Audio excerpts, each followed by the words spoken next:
a weekend's edition of the Pure Sports and Atanasia. Yadi Audio win some the Ophinia one in Yabo Bonin and day Brebusia for a pay a Fidicasia so na said the Citiano. Yabedica Aquaman and Yako Farmer and 7 by year. Yadi Fisama Kenya and Subetia to us Eddie Mamma Pebuja for Omina Atrase wa Bra Babi Jume Yare said the Afcon Asia qua Emodepa Afcono Egos cause say Yanya a 2 nations on my qualify our semi-finals. Nyamiya Juma and 2 nations and so ever qualify. Not just here who said a semi-finals no and so Nafi on the 21st final game no and so at Yamasini no semno Yabwa Buanwa Yadia but sounds and a very league matches are across the globe. You don't simply by him say Upiemu our Saudi Arabia. Nyamiya Mochana and the Clasico final no and so between Real Madrid and FC Barcelona. Why and AJ the Spanish A Super Cup no nyina no yabo 17 no pay yeba beso atie for e show so ko other leagues ne so a yeba matches eba so nyame yad ma weekend England enya de se benya Premier League matches awe nemom wo ebesia kan the FA Cup na sadia matches no esi ate na ho nsem nyina no yet eba menim se investors eba se na wo eba san so aye investment into games nyina no yet ho nsem eba no pay e show no so piemu Italy league matches eba so Serie A baby to say German Bundesliga games so Spanish La Liga matches and so between question of course medical Afcon no nsem so dia tro enti and games there and also part of ya metaka say the bien one man matches anyhow and matches na do so into your investor na just one baby and ode ne de and so between afa na menu sabe dwafo atenasi on so abua na oma drop ne makakra na afi ya say the weekend no and so be siako the world of investment yeah Roman here not just eno abiko boys na say etrenya nte ya echene de ye nyae soa echene so mu nyae enti soa na yebe soa enti no yebe san so remove again na yedi nkomo san so na yebe fie na yeba be di nkomo enso ewo fie na yedim say Ghana Premier League matches eba so this weekend in fact and the crowd matches ni ebe koso enra ba ko eto from and yebe games na be adu chena games no kotoko brekum Chelsea ewo Baba Yara Sports no Adriana ene Carella ewo Nana Ajman Bedu the first air park afebe Diama ene Young Apostles ewo TNA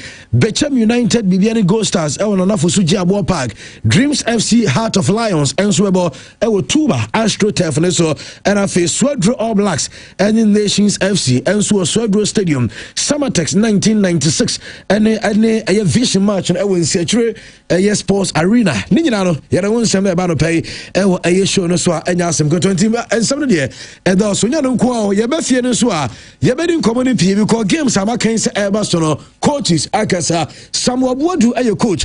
And Mabro Kum Chelsea, Nabi Admochina, Ofesia Santa Kodoko, Ewa Baba Yara Sports, Unimisadia Sama Wadu, and Nitin Bia Eba, Ayaba Yara. Yana said the Yemen and Suecia Corona. Wakasa ahead of a game, no. There want some Ebano pay, a show so.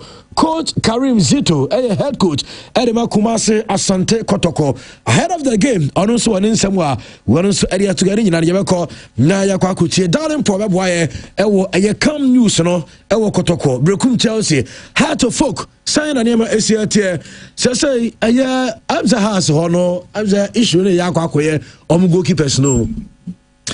Na when you two good goalkeepers, na akofa problem, Eddie Abre Club no. Asemu Agbasi Solomon Agbasi any Benjamin Asari ensen semo hard to fukono na ensem bi amete no eno adale po ete home I will say on Monday our revelation bi our de ebeba na darling po ensem now so de on Monday no minim say oguso a wono an investigation sebesiasie na fe no on Monday no oba wa biem o ka no hu de o ka edi nyina enso de ba na yenso mu bi adi nkomo ni bi e wo ha asaso ye na sansem no sa Agbasi ene Benjamin Asare nsem no e ba cho enye trasa o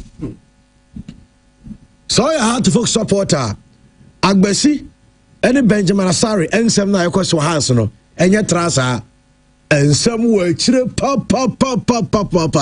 ensem a wo akire no minim de darling po ede bado but the men so mate ene nkoma amedie no e wa hands aso ye no ensem a wo akire no enye yes ensem a wo akire no enye but me person my train say Darling Paul eba be din common Monday de me nso minim no me de beto so na ya hwe sansem ni nyina pom asibre na said yaka no say yenim say AFCON de Ghana yankobi but ya ho bo nyina no for the FIFA World Cup ti yeguso Ghana players omusi aka ewa amonane wamu emadem a omu ebo ene ehun keka nyina no elsi ewram wo na afie kore said eno so esi enti ne nyina no ensem wa ya boabo no enso ede brema no pay ewo yeso no so abejafo atena se Sir Christian edu say ewa ha Maxwell Nana Essien enso atena se Jacob Achusebe lead production team no Bright Yabo Taylor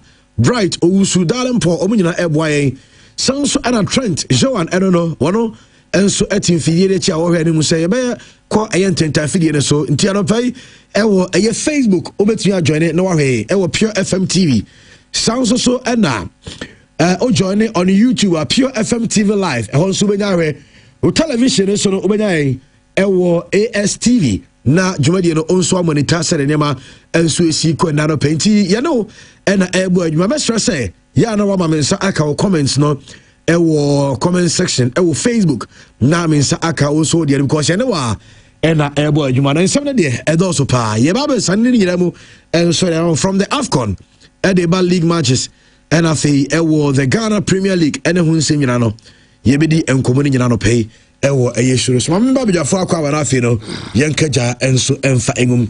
Sir Christian, good morning. Yeah, good morning, Andy. Bibia bokore boss. Yesu adumu na nso Nyankopa adum bibia. Bibia first Saturday show. 2026. Oh, really? Yes. Oh, my grandma dream also. I see starting Monday. Yeah, of course. Yeah. So many Saturdays to come. Those Saturday Juma here no. Edim bruta, ya bruta. Na mranje no mo am komre de. Ano permanent so obi abetumi atie program ni bi. No mo ye bi. Omo ade bi on friend 24-hour economy. Omo pie Saturday anajo. Na omaba omo pie Friday na anajo no. No omaba Saturday anopa. Omba kenki hyehyehye wo ho. No omaba bo kenki nti omo wi ansa na obi akoro fie na anopa meba no metofa ho. Metofa omaye bio body nyagupon be nyina body ka bisa ba ko say body ni ye ono ane dia na so obi dia no ahan mi go ono ane dia no nyen so obi treat ne sa aso mi nyai sem na mi busa no obra obekwa akoda ha ana pedi omaye ho amakomu ono asembet. It's so good. Said near the piano once. Oh yes, yeah. So my body ni enjoy. Entino. Maybe other din. Who so monitor AFCON there? Hey, Andy. I mean the AFCON actually the AFCON actually. AFCON we. Nenra the Morocco for the Cameroon for no. Omo munya boni bi mo. Aso bi aso kon. Unya bo na no mugina so. Unya bo na no mugina so. And I think that beyond the quality na Morocco for one. Adeba kwa pushing Morocco to the ultimate. Any home support. When you see AFCON Andy emiti Euros air standard in terms of air facilities. Me no ya adwene. Me can standard of play. Me can facilities na Morocco for the hosting air AFCON na. And you shall it said the major European air tournament. And I think that Morocco for at Africa nimi papa. And what about officiating? So far, on the last AFCON, Jose Mourinho crack say now or envy the way Yusuf Evano or Africa has seen. And so far, officiating has been very excellent. Even standard of play, level of play, Andy. Me sure say so I share AFCON we are a major improvement over the last AFCON. The last AFCON, now they compare this AFCON now. In terms of air quality, any standard of play, no. AFCON win so etimia konenim. Eche uhemwa kwa say African football no Andy nyina nyini, and the African teams must begin to learn.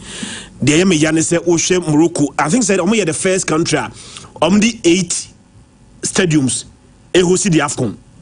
Omo the 9 or 8. 9. Yeah. The first country. Yeah. Andy, every single one of them emiti a FIFA standard. So Morocco, any facilities now, the hosting AFCON. now they are better Ghana from penny for him say yes sir mother braka ye here 9 Andy ye here 5 omo de omo maye mienu pe maso Accra ni Kumasi no ye making sure say a meeting a standard.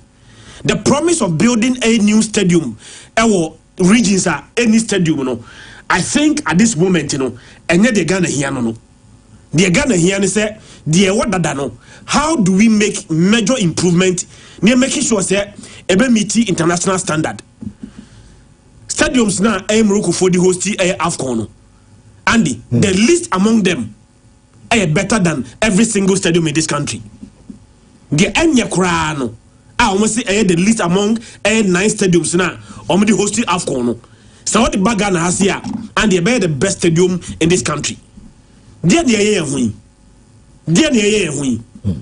I think that Morocco for sending a strong message both on the field any development of the game say Africa has said Andy me so say omo PS na so must betimi host World Cup now this AFCON say Morocco are prepared to host the World Cup. I know I as a Christian observations and the AFCON. Me person me can be Monday darling poor baby.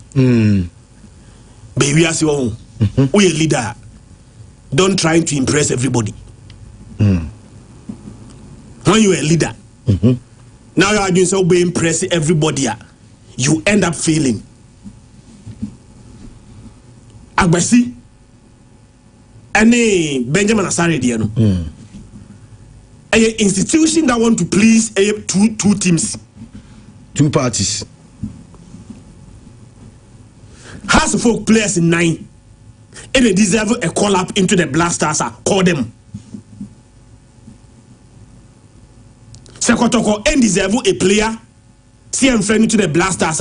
Don't call any Kotoko player. Say Kotoko players in num. And they so many they deserve a Black Stars call up. Call them. I have a blaster call up on Yenfre Radio Bako, Yenfre Radio Bako, Yenfre Radio Bako, Yenfam Plizio. Even when you know that the opposite of prison, no, Ebia or need materials are fitting into the team. They made it wrong. They made it wrong. Monday, Sebemua. Andy, one way Jabetu Krumasi. One way Jabetu Krumasi. Has a folk at the entire 11 me wa the entire 11 against Nigeria in a World Cup qualifier. Did anybody complain? Obian complaining because at that time now has a folk 11 they were better than every single player in this country. In fact, Stephen Appiah take it Ghana has said he wanted to play that game. Coach, I took a few I took a few. Says all my Appiah mo bono. Appiah mo bono. Has to folk the entire 11 from the goalkeeper to the entire 11 at the ball at the Ghana on that day. If there's the need, see a better friend Mediema players and Maku Num. Some deserve it. Some the ball a blasters. Let's call Mediema 5. Some deserve it. Say I'm friend a Diana Stars players in Yenua. Let's call a Diana Stars players in Yenuno.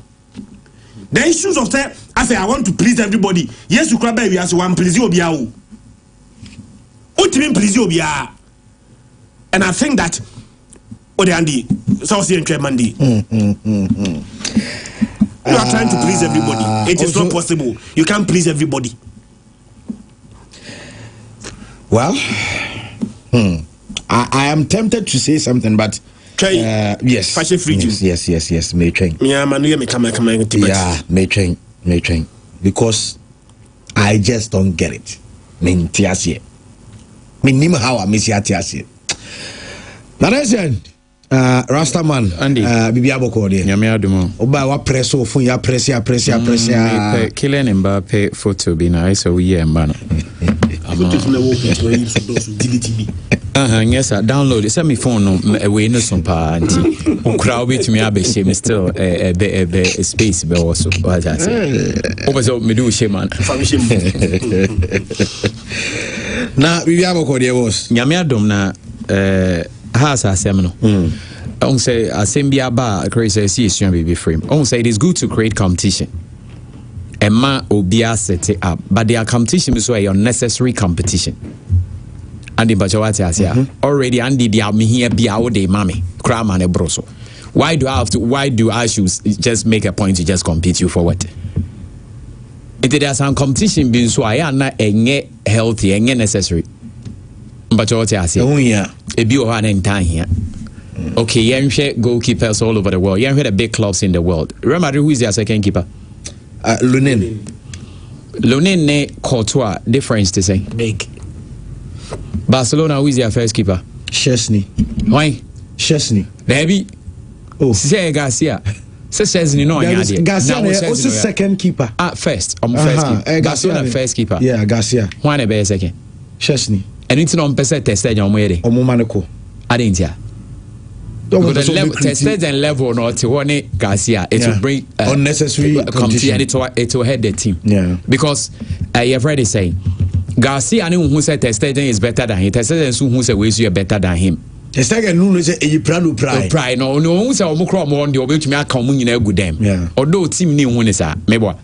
Na yenko by minute. Who is their first goalkeeper? Manono ya. And our second one. Steve Rich. On say Mochi. Okay, Arsenal first keeper one. David Raya. And a second one. Arsenal second. Kepa Arrizabalaga. Kepa. Kepa is already done. I say why he was made to know. So okay, but this the duty I'm coming to do. And what I'm trying to say is that the world of football, national teams in the be out to me keepers who are good because Cameroon to me Nkwedo, no more Antoine Bell, no more Jacques Songo, Munina Ewo Hot 3, and no crown. It is spelled out that your friend Nkwedo is number 1. But what I say. Then Antoine Bell number 2, then Jacques Songwa number 3. Inti Nkono Kono na Bells be take over. Bell Koeno and a Jacques Songo take over. Idris Carlos Kemeni in that order. Inti the right thing is that Saudi very good players, me keepers are bad team more. You need to spell out their role for them. And but also what I say. And so I'm spelling out clearly. So okay, Bawa, but we know you are good. But Asari is our first choice, and you are una be deputizing.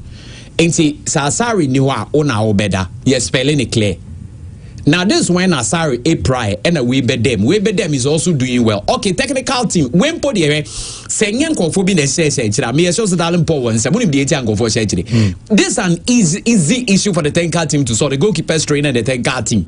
Easy issue. And no one say this is our first choice. Yeah, we Chris we issue I say why should this be an issue? I am major issue. And no, it shouldn't be an issue. I was say until me say Ghana coaches no. Minim so mo I know psychology no mo course no mo kwa ka ho dia because minim say coaching pyramid the highest level in terms of their education is psychology.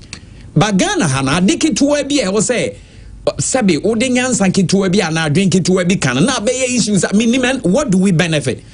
Into the technical team should come clear. Say me first choice me number 1 and I say ABS see looking at the way things are no agbesi na be your number 1. But so what you say? Yeah. And a decision on when you're taking or musro backlash ana. I'm saying now no after media game no. Media producers and some catch me say na any the opera the worker is na Benjamin Asare era ni. Ntina omuyi ni free mo kwatena bench no. Me kai se be kan that to say enye no kre. Enye no kre. BBC Nere ni eka we try now the keeper you game no after the game no na my fans no all the fans all this kind of money scout akwa pass me san ko pe video ni bi san on press one obeda obi ama no 500 obi man 200 one obeda BBC ye me take on kakra BBC ye Emma even some of how to work players ni bi ka na catch Asare the onye BBC oh yeah nan no cross na ye ya. But not to the extent that won't mean no.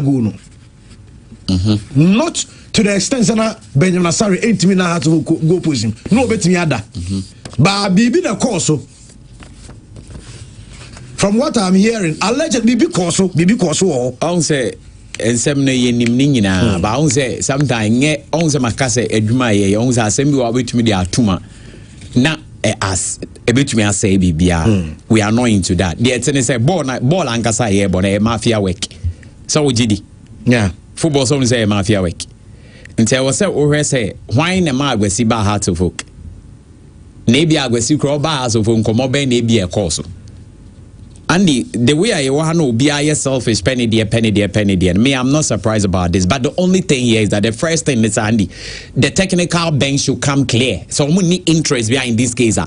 They should tell all Hearts of Oak fans, not Ghanaian. They should tell Hearts of Oak fans first say, when they first choice is here, we bear second choice. So if Asari feels so a second choice to me stay, obey to me SCK move away. It is done. And I'm a yeah. Again, I test again OCK move away. Yes. Keepers be bring CK move away say they are not being made to keep. And obi oni ma die bia ma mencho ade ba ko. Aji so obi oni ma die ne. But Chris obi oni ma die bia pese wo ye. It is not the money but nipa no pese o ya ade no. So one man crime man na like I saw udimola is in the spirit. My more example, Leo Messi ni Cristiano Ronaldo one age or more. So I'm prayer. O net channel no bofu. Ompene even la me am ompene. Ube to exactly Mbappe nko na bench. Obeja. You Vinicius no na bofu. Bukayo Saka out na bet na bench. Ontwe. Vinicius or bet na bench. No. Obi omuni ma de ye no. They want to do. And they are committed. They are very committed to their job. So they always want to get it done. Oh, nti Asari onu sudim so nim dano. Oh, ne ninja so bet na bench. Sana agwesi so ninja so bet na bench there. They should prize one away and get money. And I mean, the man me feel my Benjamin Asari ni say, you are very careful. The former Kotoko goalkeeper ya near prepare no Felix Anai. Now you're preparing for Blasters. I say the next Blaster goalkeeper was Felix Anai. Coach Bibaya was one Felix Anai. No, I drop Felix Anai. I did Anai ko bench. I say Anai ko ware in the middle of the season. I coach in a more specific reason, but ye who say Anai ko ware in Tina. Oh, say okay. So ko ware into a maid train. Time or say timer. Or more bobo no so ko ware. See in question no. And you come with man. Na Felix Anai cry ware no. Andy wan ko honeymoon. David so we are no ba osaba. Ware na and osaba training. Nti we need ntia ware no a major problem. Calculated. Felix Anai losing the position our Blasters. Because once you lose your position at the club, yeah. A manner very difficult for the national team to call it. Yeah, so inactivity. Now, ye support Ama Brantia friend Benjamin Asari. Ye support him Benjamin Asari and so on. Ye then two air blaster go push muno. Undisappointed. Or deliver. Going to the World Cup, no, there will be no reason whatsoever unfair a branch of friend Benjamin Asari. The only reason I remember Coach Becker said unfair Asari is when Asari losing the position at the club level. Yeah. And maybe I kono Asari losing the position and is how. Yeah. Gradually. And I can't crave any World Cup. Blasters number 1. That's when you're number 1 in the club there. Then you are giving reason why the technical team must not call the player. And many Asaria where has folks should be very, very, very careful in their own interest. The already can prepare now where Blasters material.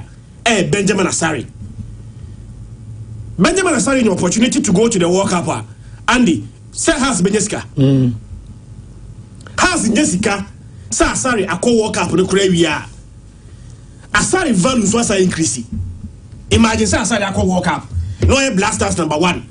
Now say the Masole Kane. Say Blasters be yadie. Maybe a Blasters a bobe quarter final. Be a semi final. Now ye has a back. Now Asari as a player, how much are they going to cash in on him? So why you pragmatic and measure sanema we nyina. Now ka se obia ba be debuntino. Eni prakwa ya de ntino. The oyo number 1 no ko bencha. You are losing revenue. Che manonu ya tamu prakwa ba ye no. Na yan soma and nesi akane ma buy Miliku. He was doing so well. Yeah. But manonu ya buy na no yan soma ko bench. That is why Yansoma push a move away from Bayern Munich and for Inter Milan. Yeah.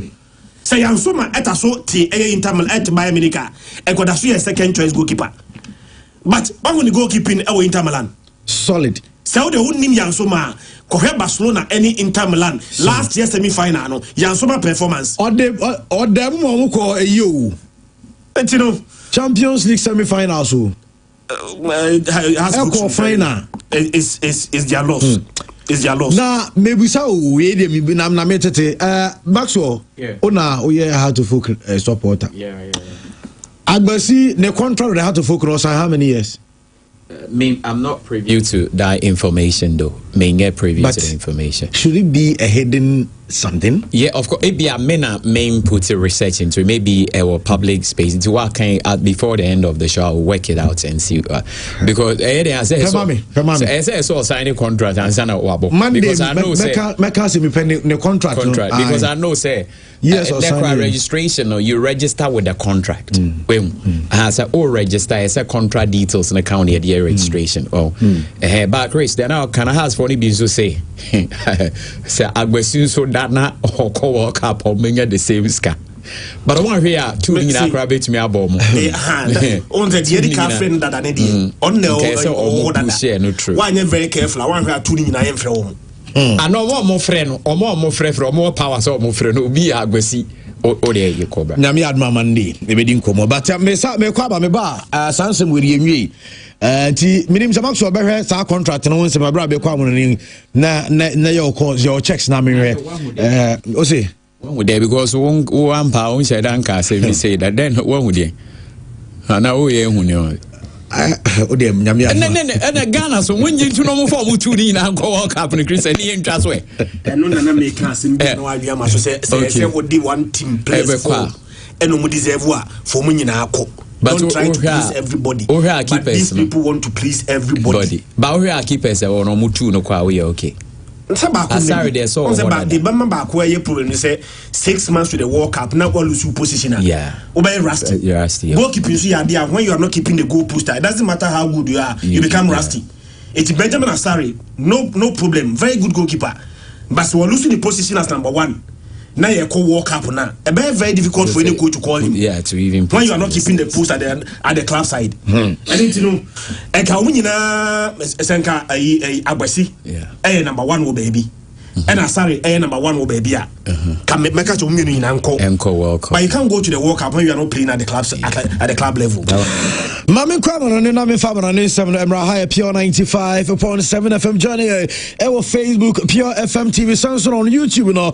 Or our Pure FM TV live. Yan fan 7 Emra Busha for Emra Games Aldo and Sweat me cause Upiemo. Our the Spanish La Liga Emra Hatefi. Womatina Emma Real Sociedad Ebe Shomu 2-1. And I branch your friends and Mendes any player. Your friends Aramburu. Omumi Aduna show 2 goals now. Emma Real Sociedad Joami and consolation. Emma Club and the Ansori Hatefi. And area team Mamifa we enter Gasano Germany so no one league match back and so team cause club na you from Eintracht Frankfurt Tottenham one any Borussia Dortmund 3-3 Alex Bayer Samson Mercha any Chuku Mekanya 3 goals no Edema Babuka France Borussia aya Dortmund no aya Sadia Hunsem City ya Ebamum and so Jumedino Sano Afcon aya 2 matches across the quarterfinals no Diatim and Somali Senegal so 1 and on aya Aleman in Diai Everton player no one Edenya the only goal a winner Edman Senegal is a Senegal one echo a semi-finals sounds another second game neko so Cameroon elusu 2-0 Edema Morocco and Brahim Diaz any player Francis Sabari omenation 2 goals no Edema Morocco is Brahim Diaz egusua one so agent team ewa Afcon as Nigeria no yada one some Abraham ewo Jumadino say yenya a Senegal omo any Morocco nyina enso angeni a qualifications and area to 2 teams and as 2 teams and so many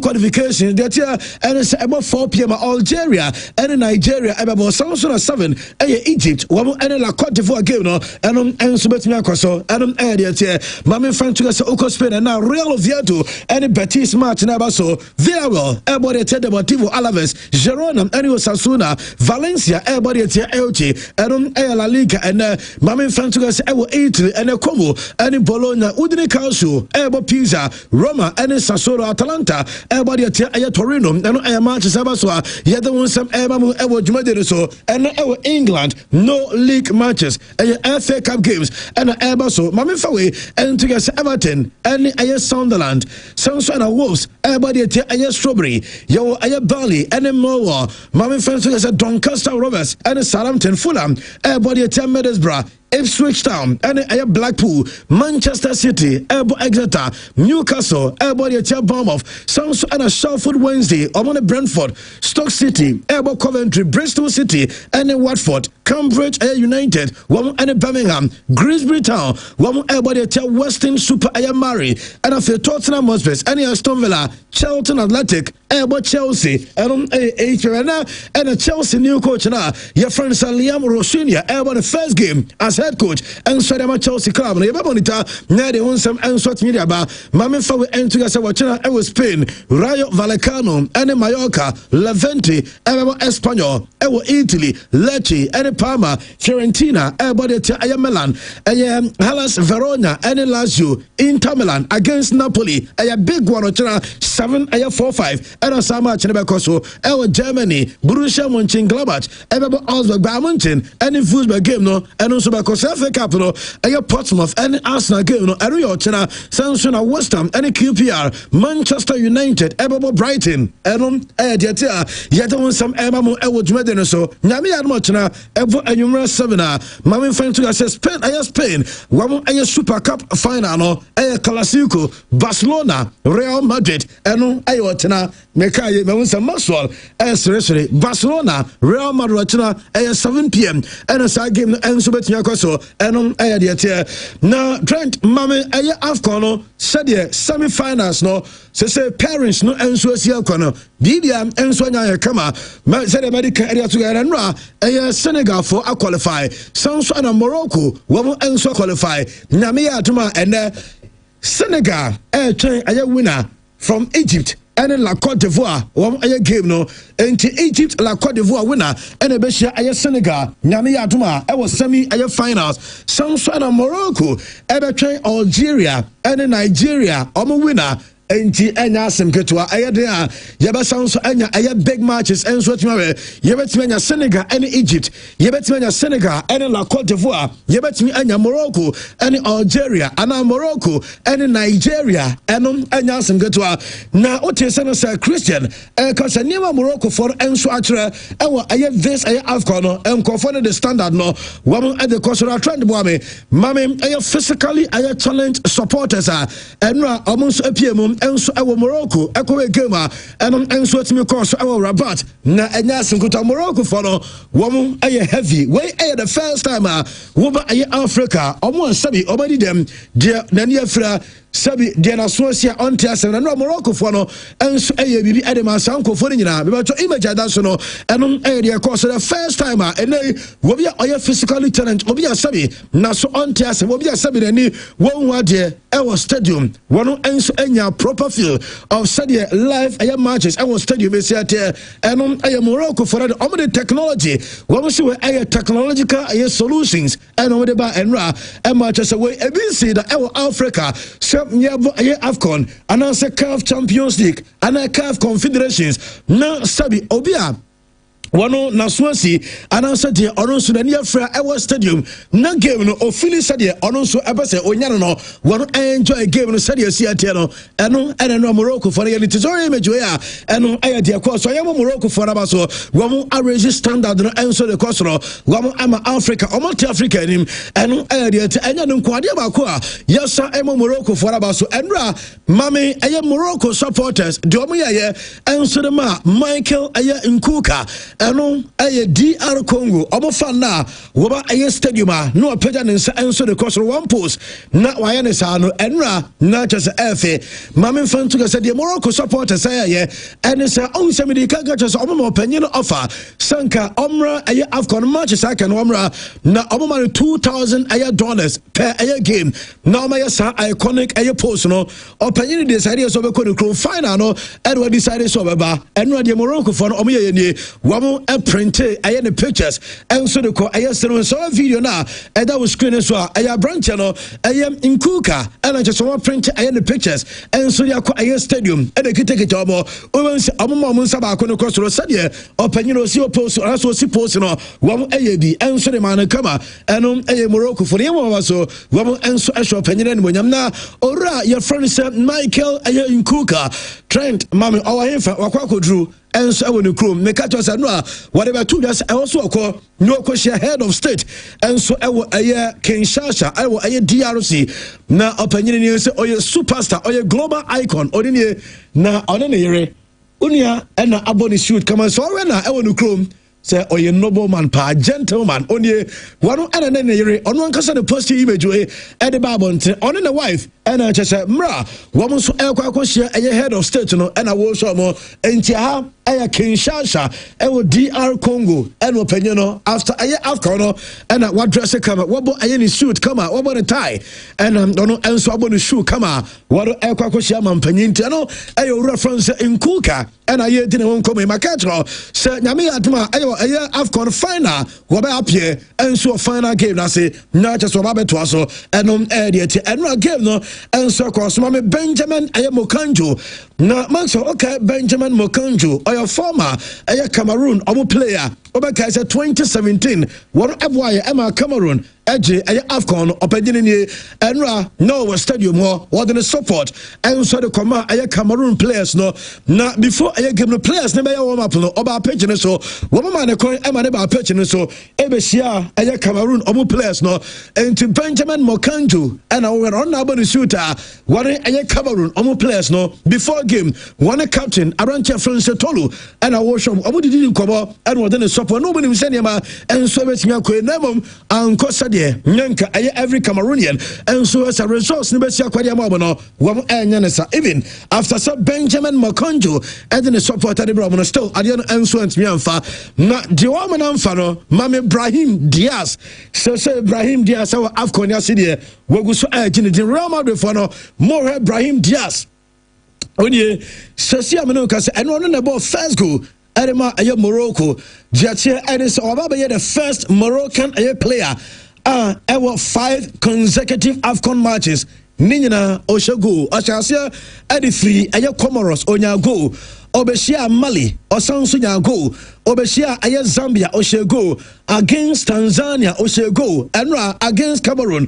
Arantia France Brahim Diaz Osansu Oshego now when you say Arantia no Abepopa Ghana yen record bakwa na yekita enso AFCON okay Reverend Osei Kofi 1968 AFCON Reverend Osei Kofi the only player na the first 5 matches Ninyina Oshego Enra Brahim Diaz enso baba iko opanyina your friend say Reverend Osei Kofi ne record no enra wono enso iko the next Morocco game Shakoba say Brahim Diaz gola not just wa break sa record no so say they were iko na dawa 1968 and na sa record no ekita Ghana say Brahim enso be popa sa record as wa iko enum de tie wurin say enra Hakimi Ashraf na nabusuafo enso ewo stadium ho na Hakimi de o kana busuafo de obi anim ne maame ne nsaba ba ye ekwan a ebeto just ne properties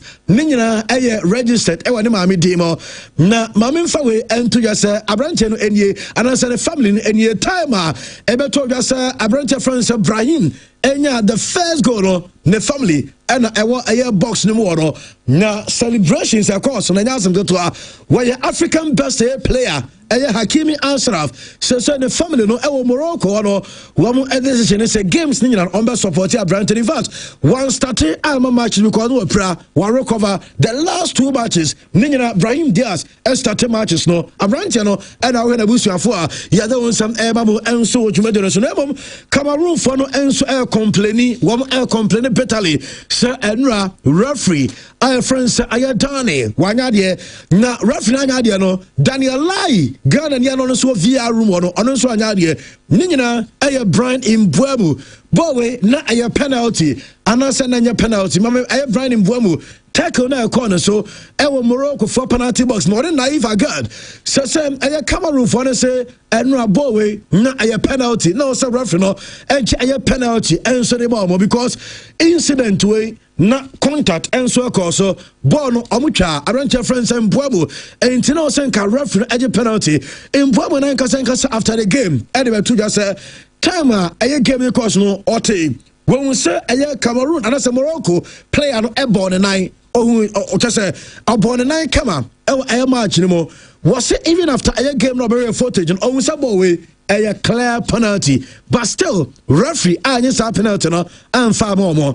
And no branch friends Carlos Baleba also a midfielder edema a Cameroon a national team no where a Manchester United target Mame Carlos Baleba one also babontina babe to yes inti adia referees ya na omukra obi a park ni so bia ehun se ball na ye penalty na according to Carlos Baleba o say sanka referee no eje sa penalty no edema Cameroon ball no enya results and kebe mu na ye discuss ene was in sanka sabon referee penalty enka enema besesa enka Cameroon enso ebetimi aye bibi ewo game ne mo nemo ball na referee anya penalty ka obi ena ma Cameroon for enso lusu sa match no eno na ofanya friends Walid Regragui one ena ye coach edema Morocco national team no eno a mebedi no komo se oyobi a onta empeka kasa bebre na mame Walid Regragui Morocco for coach after the game I call the post match no eno se onta asu ede na so obi a person cha se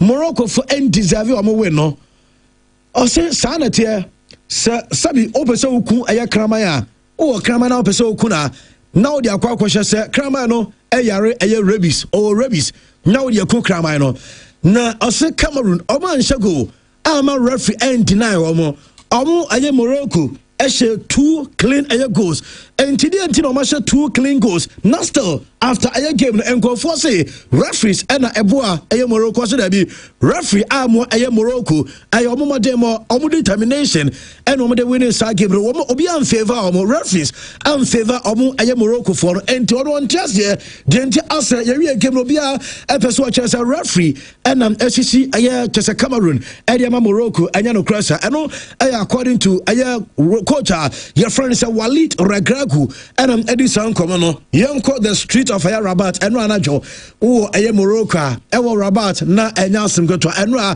Chesa Enko Foji Womani Pau Mami Aya street and so Ewa Aya Rabat Enra na Enije Enye almost womana Sir Aya Morocco unsa Afcon Oma de Bakope Wamu episode me host and win into Mani Abre Enra Ewa street and so Emontini Nipa so mon koda ya pon game still Wamu Ejina street so Omunya kwadaye wamu celebrate sa aye victory no eno Samuel Eto'o wanu aye Fika Fort aye president ono aye FA president edema Cameroon omo football na eno opanyu no timi sana niam eha no eno ewo stance ne mo na ne buafu okọ dressing room after aye game no mame Samuel Eto'o ade ne players no okọ hagi players ni nyina eno okọ ka chom se oma ya de oye proud na ogidi is every Cameroonian and so aye proud also next time Wambaba no mabe winning enti players no eye mbua momo eye Carlos Baleba any boys no bia nka na koma emfanto yam we eye openya friends Samuel Eto'o and just our dressing room on any players no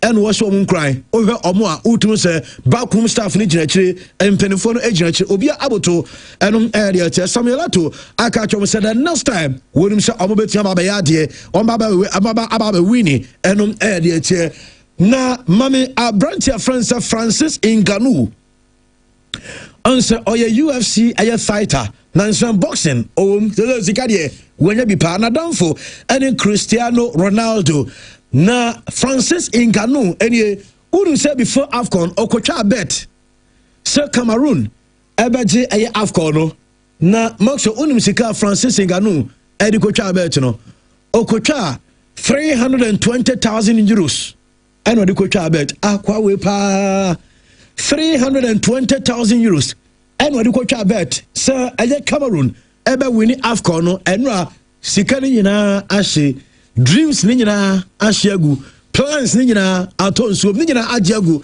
eno ye Francis Ngannou oni enra sika na hye Cameroon afimo enom deba na Cameroon afimo Cameroonians era ho Manchester United for ayomani je United for ni agye because aya embuamu return na omukra de obose wom etwen obunim say weekend di FA Cup no de Avrantia France aya embuamu enti emobinamum nyame ya do next week obu game against Manchester City Man City match no na obehia aya player na your friend say Brian Embuamu enie almost Saturday January 17 ebo aya 12:30 obu game Old Trafford editia obu City rivals enti also abrantana friends Mbuabu ebesia kan Mbuabu aberentane ewo aye Manchester no akoto so at ama aye club na aye from Manchester United eno aye diaba mame fa we entigas eno Senegal ene Mali enso boye mame Ekon na so I was stadium na Ekon support aye ne man aye Senegal wamu ene Mali game no mame aye onye one El Hadji Diouf Kalidou Koulibaly aye Sadio Mane and omijina aye pechene so after aye guarantee ora your friends Ekon onse oye Senegalese American born aye just a musician oye superstar edra na onso Morocco I just want to support and come aye ne mother country aye Senegal wamu enso team qualify come say Senegal cause one na so Senegal national team no say onim say omo Africa wamu enekita the longest unbeaten aye streak ewo aye AFCON nimo unim say omo last 16 aye African Cup of Nations matches no womo a win 11 and womo draw aye 5 and go for lose be 11 wins and a 5 drawn games and aye the longest unbeaten aye streak ewo AFCON nimo eno aye my France aye Senegal womo and aye Saudi no eno aye de na after no qualification Morocco supporters and central for after game no and go for the central for ekobusa Morocco for no say mawie Cameroon say between Nigeria and Algeria why and amope yentie aye Morocco fans no omuso munsuro bia Algeria or Nigeria? Algeria, come Algeria. Morocco win Algeria in demi-finale. Morocco will beat Nigeria, Algeria, Egypt. 4-0. Are you guys gonna win? Inshallah. Bring everyone. Algeria, anyone. Coupe d'Afrique 2025 de Maroc. We are the best team in Africa. You will see that on the next game with Algeria. Send them home. The cup stays in Morocco this year. I think it's gonna be Nigeria, but we want Algeria like this. We say bye bye l'Algérie, bye bye. Asqana ودينا مغرب. Where is Algeria? I came all the way from Thailand just to see Morocco play here in Morocco and Rabat. Not scared of Nigeria. Lookman, Osimhen. Moroccan people, it's very, very happy today, and we want to win this cup. 1, 2, 3. Algeria. 1, 2, 3. Eno aye Moroccans no eno anijia say ebi mo se omo pe aye Algeria ebi mo so omo pe Nigeria omo say ebi omo duro no chese omo chese we no ga motorman onsuro kan kan wata se obi a ombe show obi a enti say Nigeria mu Osimhen mu Ademola Lookman mo de omomra omo Algeria for no one abre wo mo pe so omo show obi a o say fan ba ko ga so free Thailand and over here Morocco for no so Morocco and so what say about consul said this year trophy no ebe stay and so ewo just ebe stay ewo Morocco and ko bia eno Moroccans no eno ani jado wo na nyasem ketua na Nigeria and Algeria game no eba so mame referee na friends Omar Abdul Kader Atan one Somalian referee na oni Unusa referee or na nke di Nigeria Algeria game no CAF apam no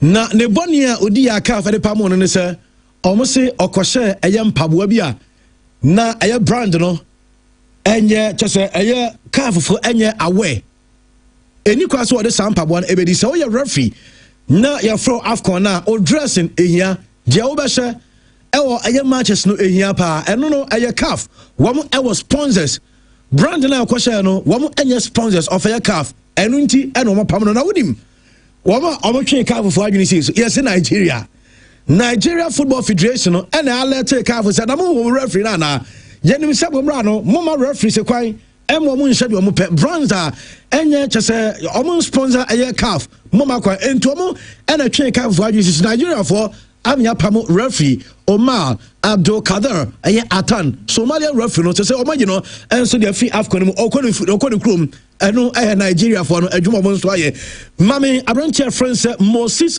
Simon one player at the Emma Nigeria nyame aduma one on coach friends Eric Shaw ekoye aye ni interview no na omukobusa no Osimhen any Ademola Lookman and was say Yemfa we enter yourself wɔn mmienu ɛyɛ 2 players in fact ɛnkyɛn wɔn mmienu nyinaa African best ɛyɛ player obia agyibi na saa nneɛma wei ɛyɛ anasi na ɛsia sometimes ɛyɛ for the best what you say into wɔn deɛ wɔn mu no sɛ players wɔn mu no sɛ hwee ɛnsiɛ wɔn deɛ wɔn nim ɛne sɛ na against Algeria ɛwɔ sɛ wɔn winning game no na wɔn kɔ ɛyɛ semi-finals ɛntinya about Osimhen ɛne Lookman ɛyɛ about Nigeria ɛne Algeria wɔn game a wɔn ɛnso bɛbɔ ɛno ɛyɛ Moses ɛyɛ Simon ɛna ɛdi saa nkɔmɔ no aberanteɛ friends Riyad Mahrez ɛyɛ captain ɛdema Algeria national team no wɔte AFCON no bi pɛn na ɛno a ɛwɔ ne interview na sɛ wɔde akɔto dwa sɛ wei ɛbɛyɛ ne last African Cup of Nations after AFCON wei no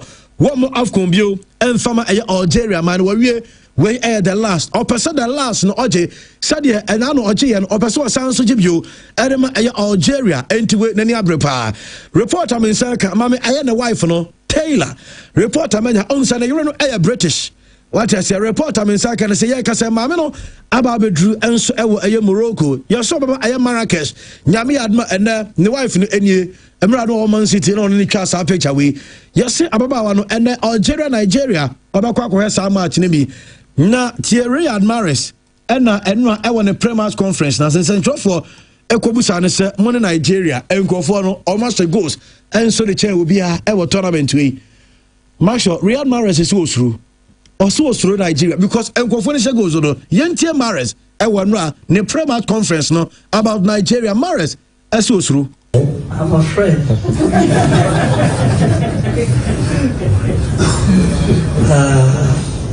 No, of course they scored a lot of goals in this competition. Ejote ose osuro nzanjamo just osuro and also of course because Nkofoni goes do Osimhen any Lookman no wo mo goes do na me ba to yenkotie Nigeria supporters ewo eye Morocco eno anajo wo mo eguso mo prepare for mo game no tie Nigeria for no Nigeria for so mbeji afko no omo so bo ba beje munyina yi obi anyina yi tie Nigeria for Nigeria, we are champions. I am cool up in the mix of it. Come on, Nigeria. Who's the best African player of all time? Best African player? Senegal. Is Real Daddy number 9 the best number 9 or is Osimhen the best number 9? Osimhen best. Osimhen. Best African player today? Osimhen. Yes? Osimhen. Wow. He's going to win the AFCON then. Osimhen. Oh man, we are champions of AFCON, but definitely stay tuned. Stay connected. The champions are here. The Eagles are here. Never going back, man. This is a nice shirt here. Clean. So you're not scared of any other team? No. With Nigerian can't be scared of anybody in Africa. Nigeria gonna win the AFCON. Yeah. Morocco. But today for Nigeria. Today for Nigeria. Yeah, of course. So if Morocco play Nigeria, who are you gonna support? Oh, Morocco, of course. So there's no team in this tournament you fear? No team. Senegal, Morocco. No team. Who's the greatest African footballer right now?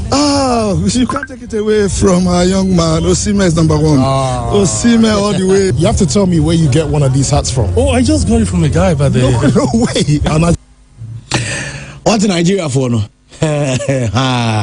Almost no team. Call for AFCON, money Africa for Yana boy. And I said World Cup qualifiers, money Africa for Yana qualify.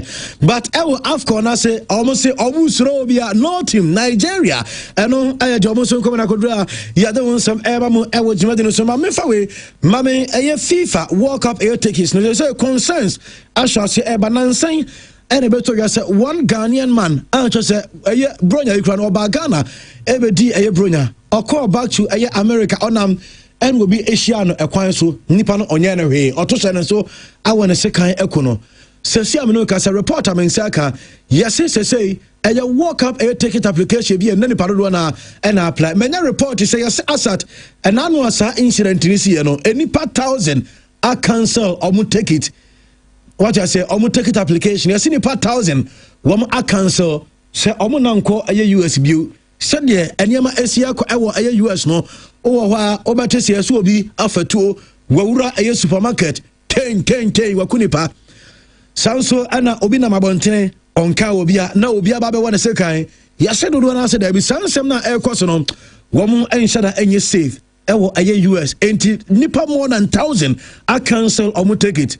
na mo cancel Ghana for mo hade o de mo cancel no mo so be e de begum pa Modern Council, Ghana for our hands to be compano. I report a mania yet Mamum and so you made in the son of a barcode here, and there are two screens or no. Sir, your random selection draw ticket application was cancelled. One and I cancel no, and I idea tell no. Mamia branch your friends, Conor Gallagher, Osiakai, Edema Atletico Madrid Club, no report a mania, and it's Unai Emery, on a coach, Edema Aston Villa. Yes, Unai Emery, I catch a Villa and Penny for this, oh, yes, I play we. When you a branch your friends, Conor Gallagher, Ewan in 50 or also Gallagher, Ebedian Finfio, Edeman was the main target. I branch your friends, Conor Gallagher, and I Demetia, you don't want some Masanya January, Obeko for Conor. I want a summer transfer window, and I Demetia Hans Flick. I coach Adema Barcelona, me Adema Bochina, Wabo, I final, Edia Real Madrid, Unisa Hans Flick, all 7 finals. I want the managerial career, Warren Nina, DFP Pokal, Champions League, UEFA Super Cup.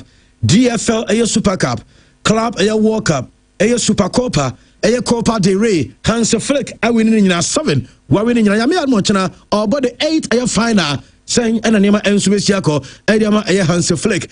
Mammy Fowl and to say Jules Kunde and run a day off, Edema Barca, Air players no, not players no, coach no, Emma Obiasa Obian finding a home into boys no. APA, over the street of Jada. Na Mami Jules Kunde, owing se Unia, or no one Namdabia, or Pecoin, I did a toss or Pecoin, now about the life, and now Brandy, na o Miamupa, Jules Kunde, and na Unsa, the entire day, Bozing, Jules Kunde, and Nam Street, this one, on the camera, Edia Sinners, one Montana, a year to Saudi Arabia, our Jada, and I tell one some no, yet Emamo and Sue to Modern Sanope. Mammy Fowl and to us, Barca, Mark Andre Testegen, reporter, many of the Barcelona team say. Sese Testegen to against Girona and Oma Jerina and so the Ama goalkeeper no and o decided so abakwa Barca and Kasa ebe facilitate a move no ama what we are joining a Girona to say obviously bibia it depend on a Testegen no and also take the final a decision and Barca and the catch and say uncle and also wantana Girona crowd many reports and Mark Bernal a Barca player yes one so catch Barca say open on loan matters Barca consider say comedy and so be ma club from say Girona and I dey mate Mami Rodri say enkofo say aya Rodri before say Rodri ebe join Manchester City aya team this season because of injuries City echo 8 games na omo win ni nyina oba ye 3 matches ni nyina City draw matches Rodri former Ballon d'Or winner say almost obaye City entimi winning omo matches no eno aya branch na dia kwa yet eba mo enso odwuma so Liam Rosinia Chelsea new manager opanyino wase na adwuma se no a me be yi ni training enso de chiro eno sanso ye the second training session na eno an we the first aye presser as aye coach enso de Chelsea club no na fa Liam Rosinia eba me onie Chelsea coach mo coach no and abon his personality bom Mwa munejidi eye papa ansanom biwacho eye mu coach no mianka me boss eye Kenya biwacho Liam Rosinia aye ready nyame yadma ene one aye Charlton Athletic game na ebekọ so na opanyinom ade atonya o say just say waba no aye instant aye resource o say it say aye Jose Mourinho aye instant aye resource so promise Chelsea so no obey adwuma 24 hours a day on home. Na also catch Chelsea supporters and in Central from UK. Na munyina mo hweda nim. Wose yem fanto ya se ono de opeso ka de chi obi an say monjaje de mu hu. Mamunjaje de mote. Mamunjaje aye no press conferences. Also ono on winning matches e wo press conference ase. De wani be hu and also the judge no. Enya de waso ebete keke and o de be judge no. O say moment on any team no mama omo aye chance na omo improvises omo worthy was it munjaje na munya fair and fama na djuma oba baye and no say oba baye the press and right inside odi kan e chance central for nyina ansa na okwatena se opese we friendly with aye journalist no ntia na o chia we bia and was omo nyina obesro mo say omo njaje na djuma na obaye e wo park ne so on winning matches e wo press conference ase eno aye Liam Rosinia and an AD San common owiye eno se yemfa we ento ya se ono oba Chelsea no senka emperimfo anfa anma na anya clear se ono ene be take decisions sporting decisions our club no ma enko ba enti eba sporting decisions na Chelsea owners no eja bibia enso de ama no senka omo amma no saade na enko ma enti eba sporting decisions ono and never take a decision bia and according to Liam Rosinia what can he say no na once I make a different story and find you what I say said you see I shall say yet I was ever judge a young bono young judge a press conference and I Liam Rosinia and I'm here one command of Mikel Arteta a Arsenal a manager say Arteta ego so no about draw editor and Liverpool nanka our opportunities all we need and or the gab no echo a 8 so say and also I was 6 now yes Arsenal board no are happy so far with Mikel Arteta and Juma name almost still woman say Arteta your season no na wanye league and also wanye Champions League dia em found so my impressed e when Juma so far no woman ebe pam no enti Arteta e was a league no and also Champions League ojiba ko wanye a won be pam no so ojini mienu so dia o la la enum e de mate mame research and so dia say clubs are woman the biggest followers and I said the largest numbers social media for clubs and we meeting and so about Tennessee na obia numbers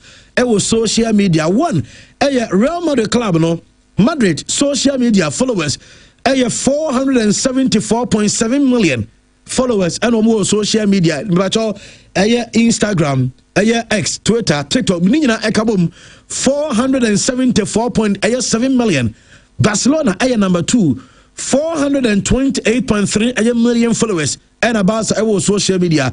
Manchester United number 3 233.7 million and Manchester United PSG and a total 4 200.82 million followers and a PSG club now and so social media and na for player friends Ousmane Dembele Emame Ballon d'Or winner FIFA best player only Ousmane Dembele na match we ka say Dembele asase ana because report amenya and say yes PSG club no wo ama Dembele new contract na o ma offer no 30 million euros a year say Dembele ne company say David Ballon d'Or winner FIFA best winner 30 million na obi Abrante friends Mbappe club wa anye Ballon d'Or Wani FIFA best sana na mutia no best 80 yase Dembele say omo pe double omo pe 60 million euros a year and they free PSG for akwana ajaze ose Ballon d'Or winner FIFA best player there I was na ketua enso ekasare man na was na ketua I was ro ediche will be even Mbappe ono anye we kra Mbappe ntimi anye champions so one waje Champions League dey mamo waje Ballon d'Or e dey ma club no ti also money sika no ekosoro 30 million Vinicius akasa wo Madrid for so bon fama no ye dia ma Dembele also wo ma no 60 eno aye dieba Erling Haaland mame fento ya o ma vote no Norwegian player of the year 2025 they said say just about no jaibo wajini 6 times in a row Abrante France Erling Haaland 6 times and a Norwegian player of the year no one on insert miaka and aye dieba Mbappe enso akodru ewo aye Jeddah Saudi Arabia na Barca for this Madrid for this ro omusro because Mbappe muamusu apra munya for final mama Mbappe afly aba say report am second say Mbappe wo ebe wono aye painkiller injections ombe woni painkiller injections abo abo final ni bi enso de tie aye Barca Mbappe ni emro bedru ya no na we aye Saudi Arabia Mbappe na aba no and was signing autographs and so my fans nibi and I dear ba yet eba ewo jumajiro final no menya report say Karim Benzema and obo hat-trick edema ne club Al Ittihad dear mention say nyabi much na ewo Jeddah Benzema ebe wo stadium match no Benzema ebe kwa support the former club and I Madrid team no Benzema ebe support so Saudi Arabia wonu so obo ne game awie enti nyabi much no no akore sa match ne bi Rooney Belge Barca player no am betu ya Barca I register no first team player jersey number 19 won Ediama Rooney Belge mame fa we entu ya say Rooney Belge no I say team Stevie enso ba sen komo pen on loan nebom Barcelona there coach friends Hans Flick and answer club no obunyina obi ase there be there is no way so omema akoda we enso akọ club bia omo de ba wo de ba no ka chere se ono oye backup enso ma Lamine Yamal until Lamine ni wa era board obi bia kra no tiase enti so wotenchen se Lamine ho no wotenchen ya omo gire se enya problem enso fama akra no omo ema no enko loan bia eno aye de meti most expensive January air signings of all times. Mamin Fantuga say Antoine Semenyo Abura top 5 in the most expensive signings January. Players I told my boy Pano. Number 1, a branch of friends Felipe Coutinho about Barca, 135 million euros. Enzo Fernandez about Chelsea January, 121 million euros. Van Dijk about Liverpool, 85 million euros. Dusan Vlahovic echo Juventus, 84 million euros. Antoine Semenyo number 5, 75 million euros. Eno Semenyo and yet no come. Mami Man City expensive signings so far.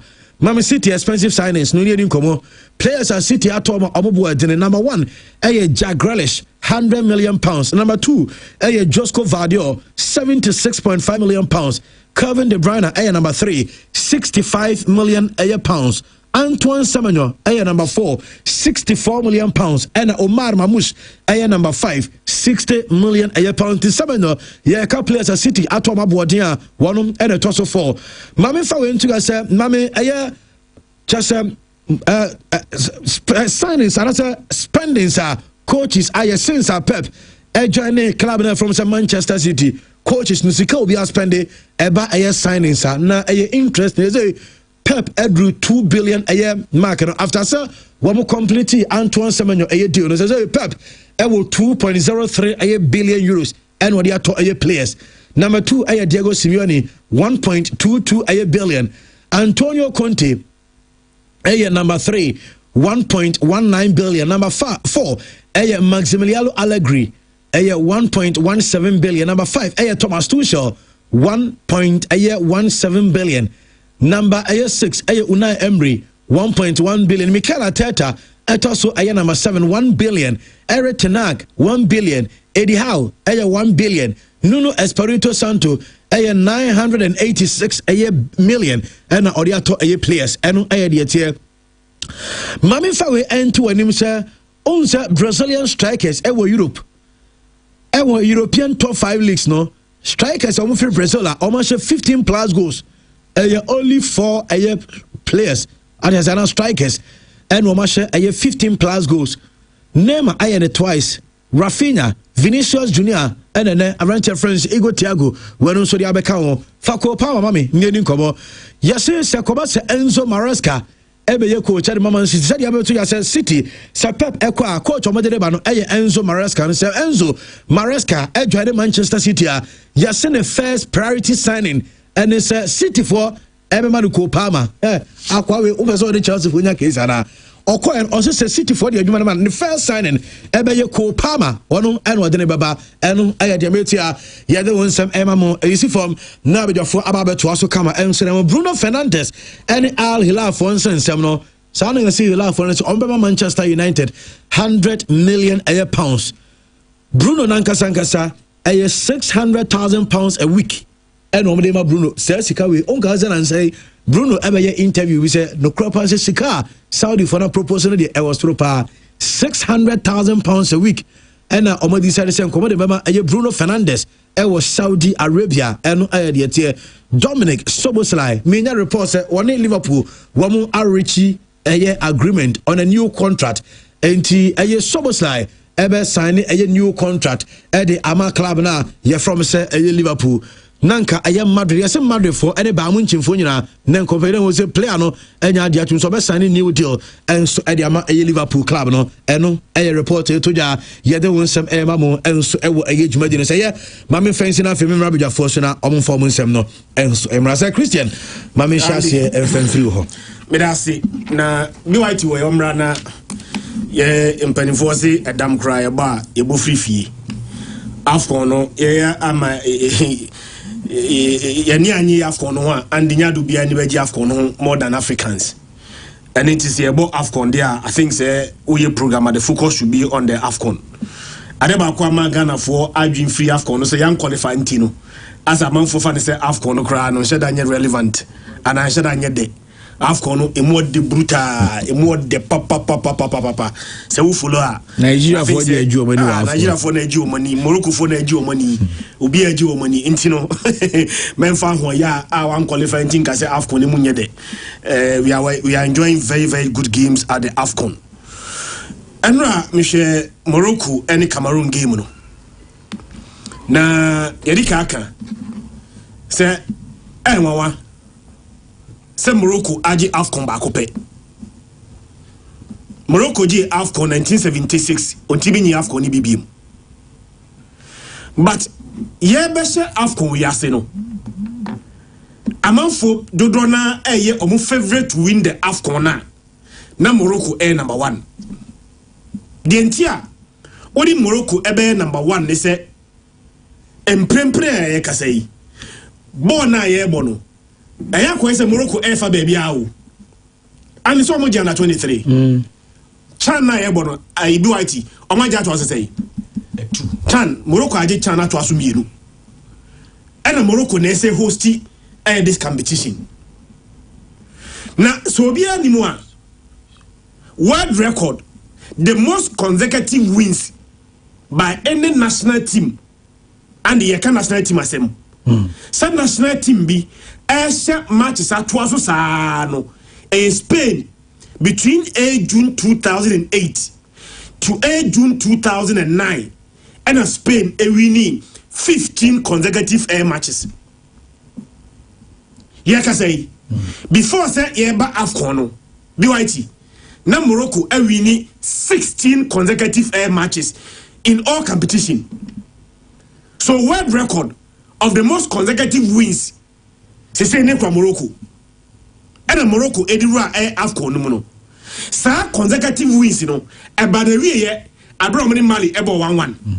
So mo timi she Mali a Andy e ka sa consecutive wins no e ka Morocco transfer tiem e de akọ akira. And unfortunately for them Amani Mali no ombo 1-1 a game one na Morocco edi kan win in the first 2 games na wi so there a your third A group game and Morocco any Mali and so ebo 1-1 even that Morocco unbeaten run 22 matches the last 22 games are Morocco abono and the Morocco remain unbeaten there ni can say AFCON ya yeboyi Morocco conceded just 1 goal. The 1 goal they conceded came in their 1-1 game against Mali. The only team team the ball to Morocco net no omani Mali share na omani Mali ball 1-1 no that is the only game one and the only goal my friend Morocco and so etimi a concede. Now do you look at their back line meaning say your back line bi Africa Asia obetim they compare Morocco back line na their goalkeeper is probably the best goalkeeper of Africa as we speak now. Yacine Bonou. Andy, when the ball right back, Achraf Hakimi, the current African footballer of the year, Achraf Hakimi, about right back Edema Morocco. I'm left back here, and then Mazarawi. Yeah. Mazarawi never left back. I'm center back, branch of friend, Nayet again. And the Nayet again, say Cannibal Olympic Marseille. So you look at their back line. Who the goalkeeper they can want? Emu mako nine about top teams in European football. The MBN say AFCON 2023 qualifier. Morocco LUC 1 game pay. That game they lost to South Africa. You qualified by AFCON New Year no. Morocco. Sabe na Morocco acquire the World Cup. No say ya bo the last World AFCON no just before the World Cup. Morocco World Cup no akoya de obi anu se Morocco this performance no ba AFCON ababeji Andy the same South Africa and a Morocco round 16 Morocco kamienu a Morocco entimi anti. If you want to check the last time one Morocco LUC competitive game one AFCON 2023 when they lost to South Africa. Nandi you can't be defense no. What about the attack? Abdi Ezazoli, Ausia Kaidema Rebetes, Abrantefen El Kabi, Esia Kai Edimo Olympiacos, and then the almighty Brahim Diaz. Brahim Diaz, I say, and the player this to say nationality. Obana Bayas Adiwea, Adiwea darling boy. Sa switch nationality. Now obebob my my young womb. I was starting baby and now switch ye. Ebesi akadema your parent a country now. Oh yes, Andy, you become the darling boy of the country. BYT. Brahim Diaz Ashe in 5 consecutive games at the AFCON. 5. And the end story no. Was it not the record no? Ekra a Ghanaian player, Reverend Osei Kofi. Ah, Oyema Ghana in 1968. But Osei Kofi die no, a 6 and a 5. Yeah, Osei Kofi says 6 consecutive games. 6. Enti akaba akona wa breaki wa equal Osei Kofi record. But I said the last time will be Shesa 1, 2, 3, 4, 5. Yenya players be bro match 4. Any at the 4 consecutive. Yeah, but 5 for the na Reverend Osei Kofi na do asatra. Yes. Until this time around, Ibrahim Diaz was until the next match. No, obey equal. Osego now where equal Reverend Osei Kofi. Ose Mumienu 65. Ose Bako against Congo Brazzaville. Osase be against Congo. Sa waye bebre Tunisia no ase. Until yebo 65 there no. E hono de start say was ya na 68. Osase until onunkwanya 8. Goals but where the other say on board be the debutant or more after the first AFCON. Yeah, Osei Kofi 63, just that one starting matches. Until per the circulate, the twist can say, oh, check all the lineups are Ghana the ball 63 now. Osei Kofi starting to need but or yes, some every booby until Brahim Diaz, you know, a unique record I've been see that say Obi on Bobby Dano on quantity player was consecutive goals 5. The debut been you. But Osei Kofi the consecutive matches. Yes. On also 5. Vincent Abubakar, Samuel Etefels, Riyad Mahrez, any players as some some games, but endure 4, 5, 6 there be in Binosa. Yeah, it's and then now a SABC, South Africa Broadcasting Company, say we are looking for the next African Footballer of the Year. And only me arguing say in a year, yebo AFCON day. I was say AFCON performance no. It take a center stage. Players or African Footballer of the Year. See about AFCON. Na say wa ma AFCON no anya paramount. Now consider any other tournament bia ko jina school African bester. Then you are telling the whole world they say one kasa cry you don't value the AFCON na obono. Andy Brahim Diaz SSC nationality ebobo man Morocco no. They say we bought 20 caps. Only 20 games and Ibrahim Diaz abodama Morocco. Of those 20 games, you know, Andy was shed 13 goals for Morocco. 13 goals for Morocco. And there you can say Morocco entire nya de wa AFCON. How many players are almost goals be or AFCON? BYT Morocco all-time top scorer or AFCON. Ahmed Faras. Yeah. I was say 6. Yeah. Abrante Feni Yusuf Nesari 5. As a 5. Brahim Diaz na obo the first AFCON as a 1. Nyame na dom. Let's Brahim Diaz enya baako ka ho a. Obeye joined all-time top scorer for Morocco at the AFCON or the Ahmed Faras. Nyame na dom no nya 2 more goals a. Obeye Morocco's all-time top scorer at the AFCON. And we are talking about player the first AFCON Andy Obo Adama Morocco ni. And I think that baby all kono any sequence na abrante ni no. Se bibi ekoye me bibi says ya na me pese o se ya me pese in generation we no. Record bia amanfo ya to obia no. Andy ye break sa. Just imagine say Brahim Diaz na the first AFCON na ebia ye no. No be Morocco's all-time top scorer at the AFCON in just one competition. So to me as the way na Morocco edge AFCON na and it will not matter anything do bia bia no see the next African Footballer of the Year Brahim Diaz to be considered na think say we ya there or AFCON mu a ya mo Brahim Diaz enso abaso and when me catch us say Mali teams na qualify no Mali and the odd one the na Mali odd ni say 8 teams na ebo quarter final no the only team na onye AFCON ni bida Mali.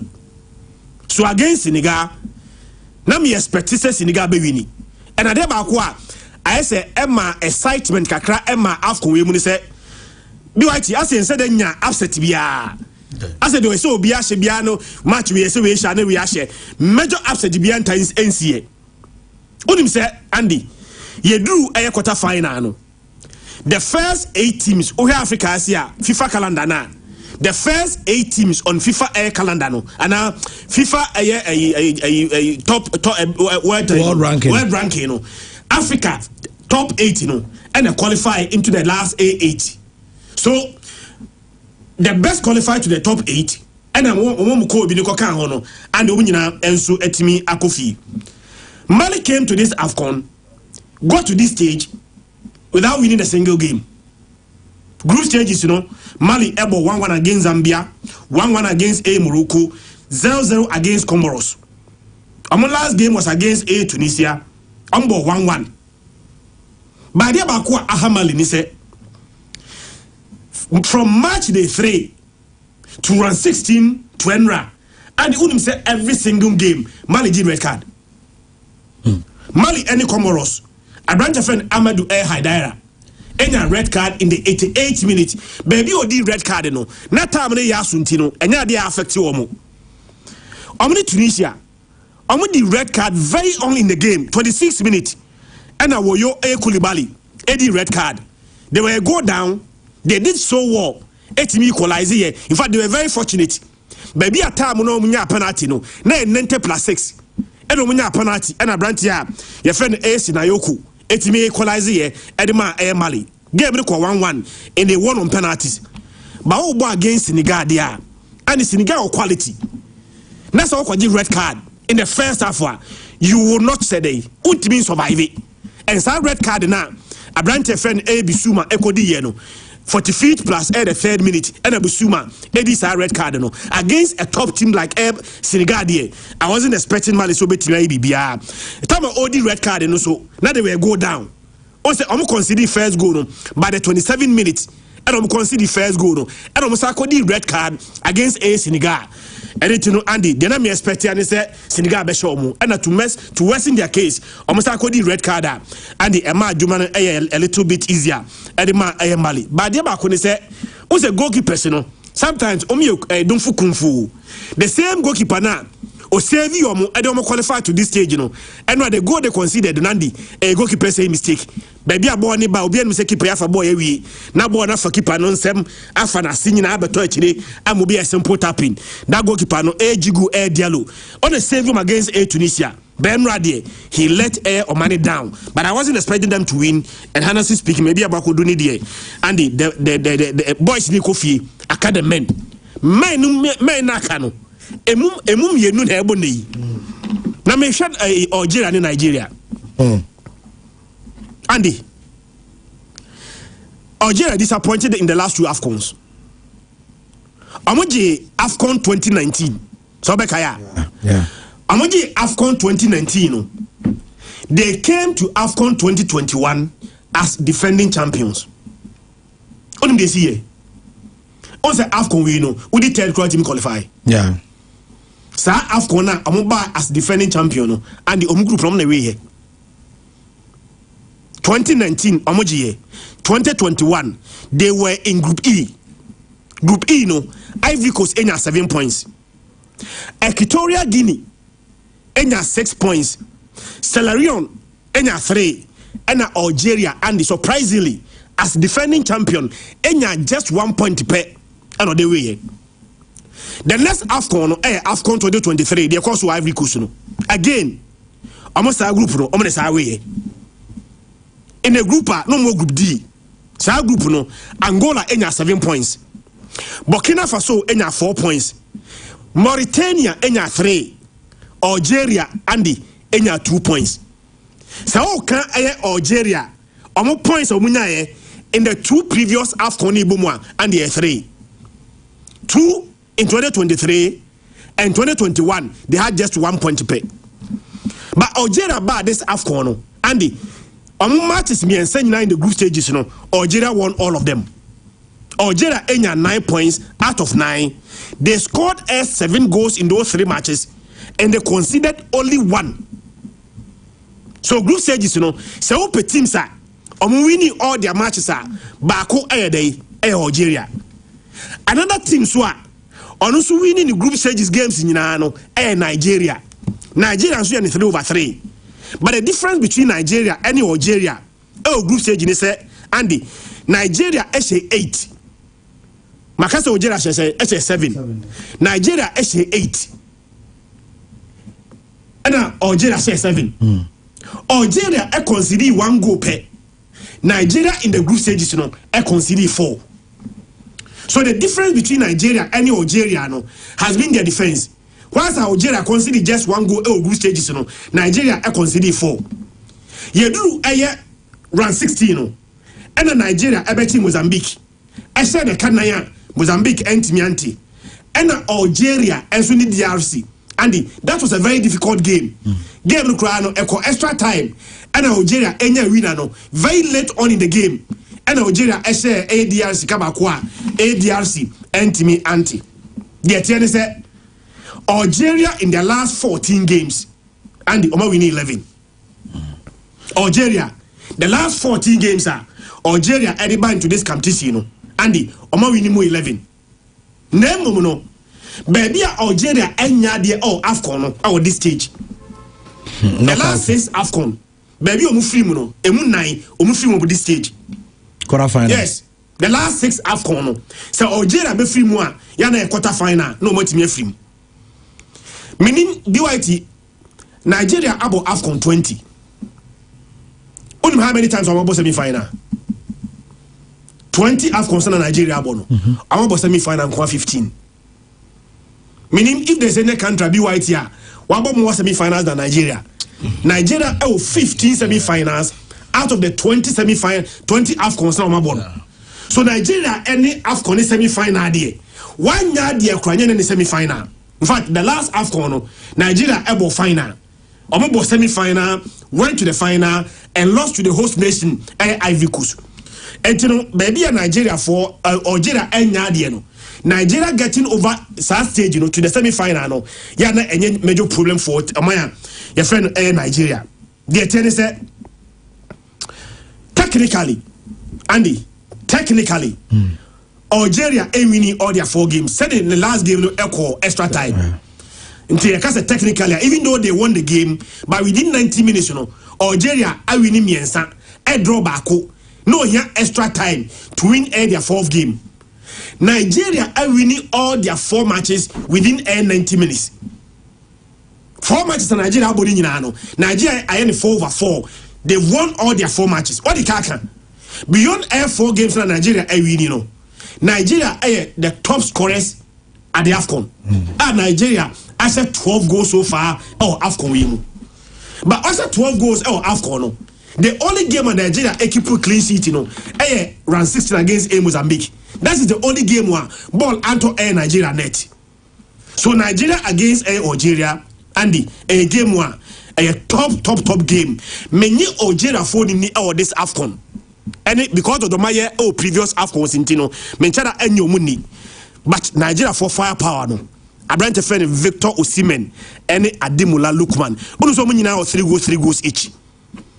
3 goals for Ademola Lookman, Victor Osimhen 3 goals. They're not among for besides then Nigeria qualify for the World Cup. Because before say Ashraf Hakimi, African Footballer of the Year no. Andy, not the 2 previous holders of African Footballer of the Year no. I brought a friend Victor Osimhen and Ademola Lookman. Nigeria was our place but they could not qualify for the World Cup. But what Nigeria for now? They want to make amends. Someone to qualify for the World Cup by winning this AFCON to appease their supporters. And I think that far power of Nigeria and Tino, Andy. And Adebakwa may say, check him here and say, the last 4 games are Nigeria and Algeria bono. Nigeria and Algeria. The last 4 meetings between Nigeria and Algeria. Nigeria and Algeria. Their last competitive game came in AFCON 2019. The Algeria GN. Almost a semi-final.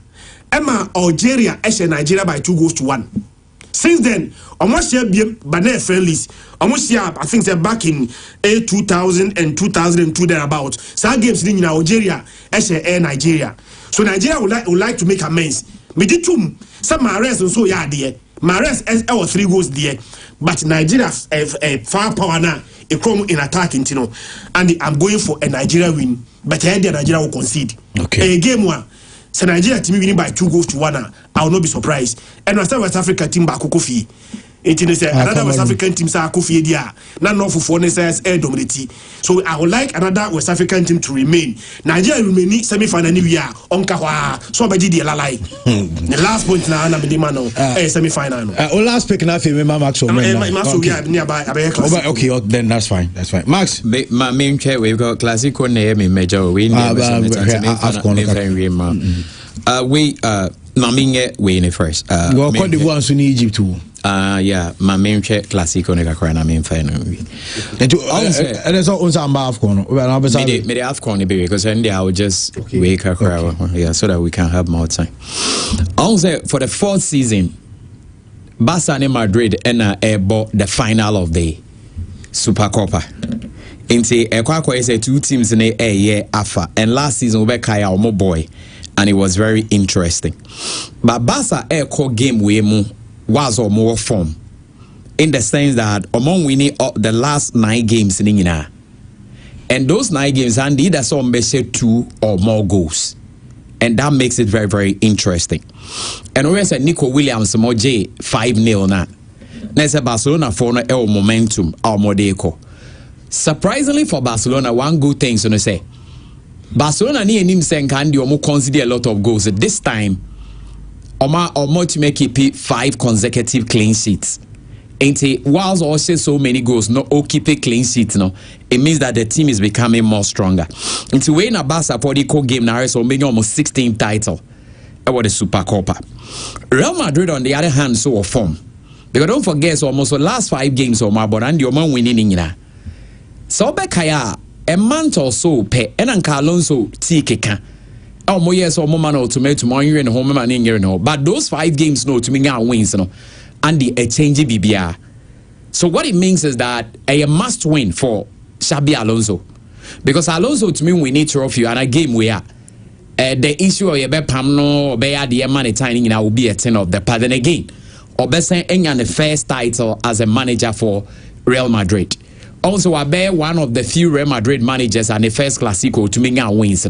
Into the way so can we be then Madrid to be almost 13th title a year the Supercopa. What am I say? It's more modest Barca for saying no more Cup Supercopa and the doors no munjai because 13-16 grade and 13-15 there like a moving a bang power. Now games like that so head-to-head rankings no it is very, very important. Yet today last season Barca winning all 4 including the final 5-2. It was same venue. But the 10 of the season, this season, Madrid said we need the first La Liga game, 2 goals to 1. It was so because what it means that in 6 games, land the Nina produce winner. I feel like this game will also produce a winner. Now, Sheba Supercopa Nankasa dia Madrid war your friends are more advantage or more upper hand than Barcelona because what I know is that they have won 10 games, they've lost 6. And Omar drove 2. 18 games no Omar Bono. Only 2 penalty draws. It means that games were entire draw. It's in Madrid was the upper hand, but Ombetu Amana Countiana. The good thing for Barcelona is that Hansi Flick and so in Luso final. Oh, here Hansi Flick on the screener. Very nice gentleman. Say be out the final. Nandi Ebeka se game Hansi Elusuno. Enter Emma. It's any one good thing about Barcelona at the core game to make sure say on bet me. The entire me boy Hansi Flick Dina in the say Barcelona since 2011 and the enya dia omutumi defend the Supercopa no. Omutumi defend it. It's the key here to counter that Mr. Hansi Flick on Lusu final no. One big asset at Barcelona etumi de come. Barca all starts now saying it here. Barcelona Supercopa games now so goals in ba early because under Hansi Flick 12 goals no ma share Super Copa no emu 9 no eba first half. And I said Makasa 2011 omun defending e Toma Madrid. But then Madrid so the say on my last 6 games in all competitions and the Omabo move 5 and a both team to score. Inti enonso enono. Now, players by now say omun make things work. We know 2 players already when they about Clasico. If not 3 or 4. But first of all, Lamine Yamal. Also, more resting for the semi-final. But the thing is that ne form ne peja because in La Liga, in the month of November and also in the month of December, he was chosen as the best player. And again, Ohe Super Copa are very good. Because last year finals, I think he contributed about 2 goals also, 3 goals by way of goals and assist. And see, or a player be so or you know, so be 4 net or be no. Elsewhere, Kylian Mbappe, despite the fact that he's half fit, and this more the Pandia crown or be bar. Okutadie bia eye very strong. Mbappe said 12 goals against Barcelona from PSG and Real Madrid. Only saw about Madrid was 6 goals against Barcelona, including a hat-trick. And not be the first player to say hat-trick in the Clasico after say Luis Alberto Suarez Diaz. Yes, I didn't talk about Obebo. But there are 2 low-key players that we should watch out for them. First one, Fermin Lopez. Fermin Lopez has shared 1 goal and was 64 in his last 2 games. Now, I contributed 5 goals for Barca. And elsewhere, Freddy Valverde. Also, has shared 1 goal and was 3 assists, 4 goal contribution in the last 2 games. And to sum it all up, this is how I see it. The last 3 finals, Nandi Omar 16 goals in the PM.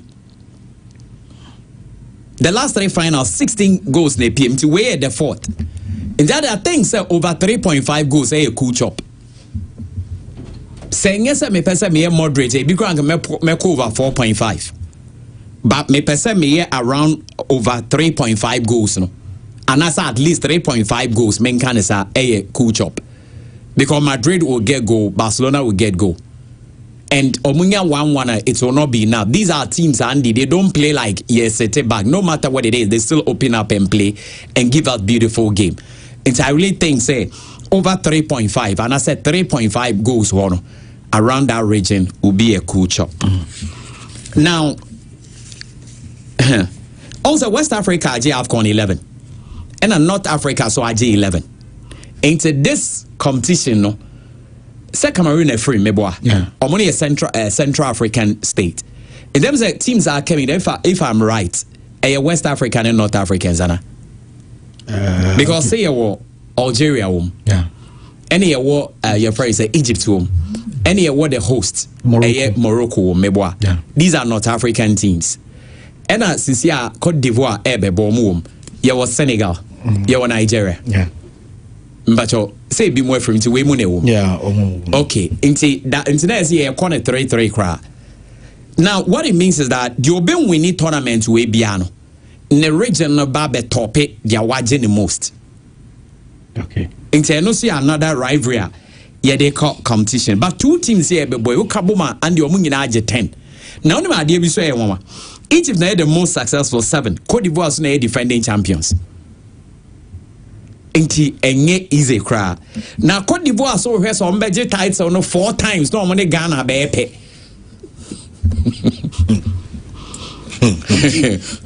First one me I just for that. So okay. Let's somebody your phone there Cameroon ya na maji.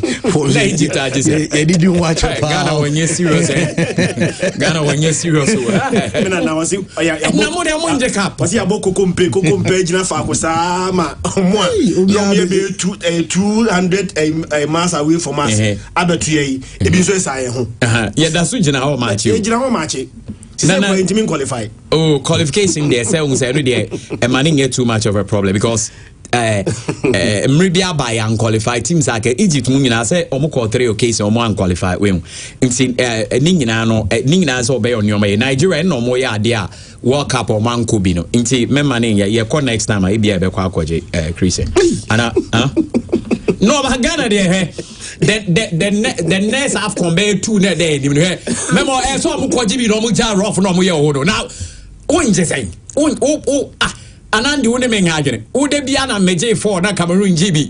Meje we na Egypt nje de bia history sa ndi eje kapenge. asem be kurani eso betna ye ni enim boy ye ni enim onim debo ntimi ntimi nka bi ma ni say the next AFCON ya beje no ye Africa yenye ne say first day number okay chama say Ghana AFCON dey be call 50 years na me dey how many Andy omo betna Ghana for betna so ye ni enim bo ye ni enim bo si obi a ye ni enim bo me bo anye sa na onim bo a o cap ho he ye ntoaso Andy enti eno ne de di kombere mum Egypt won nyoma mienu a Chris omode call competition we mu one they say Egypt quarter final matches last 5 ni no mu wini nti so man drew quarter dia no man drew ebia so mo ko drew final na obehye o mo dia but ana semi final but quarter final 5 no mo tumi akoni nyina no Egypt etumi wini and now they are going to play another quarter final so it's good for them and again Egypt to make Africa teams pa but omu siabrofo a so almost share European and others now. What I know said the last 14 games are Egypt and African teams are born. Obian to me show Mom winning 12 no more draw 2. In Egypt's advantage. Say Oshe Burkina Faso by 3 goals to 0. And it means that Unimbo. Because Burkina is your game not Abasro. And that is exactly what Elephants of Cote d'Ivoire and also form because the last 11 games are Omar Boyinano, Omar Lusuba Kope. Oman winning 8 no ma draw 2. Now Cote d'Ivoire so your team be a bad knockout stage now omo ya de omo tumi kopa because of we 2015 and 2023 and the omo J trophy na quarter final no omo tumi endru ho it is so ondru ho na so odru ho obefrim but at 10 of the 11 competitions or Marco in a knockout stage, I am no mood to make echo. So what it means is that a back quarter final game night is very difficult for them to play. So more in JDR. It's a possibility says or mood to win this quarter final fixture and you be on to me twice or akwaje cap and also a higher. Now yenche head to head. Egypt were head to head a way ahead. About money. La Cote d'Ivoire. Egypt are winning for more draw one, no more lose one. And Egypt head to head, they are ahead. Egypt are good against African teams. And Egypt again, no, and the Osanso, yeah, they were quarter final at the African Nations Cup. But Egypt don't have tournament when match the first half go back up. Go singing and a back up. And Egypt a team there. Only Benin, the Squirrels of Benin, one said but of course, Otumi 3-1. And Egypt team be a boko etrina, they still can come back and still score. And now over Egypt's last 11 games now, emu 8 na under 2.5. The Egypt games also in producing a lot of goals, especially in regulation time. Cote d'Ivoire so on the other hand games now, both teams end times ago because the last 20 or more, but emu 3 pe, and I both teams etaso esego but looking at the attack no more me hu say be a Cote d'Ivoire bet me enya go na Egypt so etume enya go. Amad Diallo has been brilliant, very very brilliant in this competition and I'm hoping say oko Manchester home fast hard and call Manchester for say imboemu afrimu a onzu frimu ne no mra Manchester mayor juma no mo sano mo I will be posting in social media a Facebook comment na unwi so Manchester are dey fan the cap the home best home play bia be for ho no omani ji age no. He has been brilliant because ordinary performance of Manchester and Switch Media. It is one of the best players I work on. But so far, what made Makase, mena me the anka we enka the Bema your friends Ibrahim Diaz. Said next game cross and say back camera. On a day Morocco for an air cosa, and he has also shown why he's playing for Real Madrid. And one thing I Christian say yesterday, am I very happy about this competition is the best player, the top players we know will be live up to expectation. Yeah, meboa. Enti ha me say nyese kudus ne se menyo mu prai anka ye kobia na nka yeso ye hu de ombebo. So with that said no Cote d'Ivoire last 8 games no almost first goal out of 6. Enti the area Cote d'Ivoire bet to first goal in this game. But whether or not they are going to win a bad day say ma mo see fit na Salah so be sorry there. Clearly speaking I think say Egypt was slight advantage over there. So what I see is that a 55-45 game 55% for Egypt and 45% for the Ivory Coast. But of course, a gamer, a year knockout stage, a bit to me push it to the dying number, be a bit to me see. But I think that this time the Egyptians, the chemistry right. They really want to right the wrongs right this time and making sure that they will go all out. And I think say mistake for Egypt to qualify from this one, Andy. Okay. Tela AFCON no who say we crowd hon mama yes I think said the million penny for the kakano AFCON we no live up to the billing. Yes said them surprise results but omo we notable for winning the trophies no the one na ekono dodo na say o hwe the facilities any projects Moroccans na here for the past years now. And we be here say after 50 years drought no. Near my bit my queen and so this particular year no.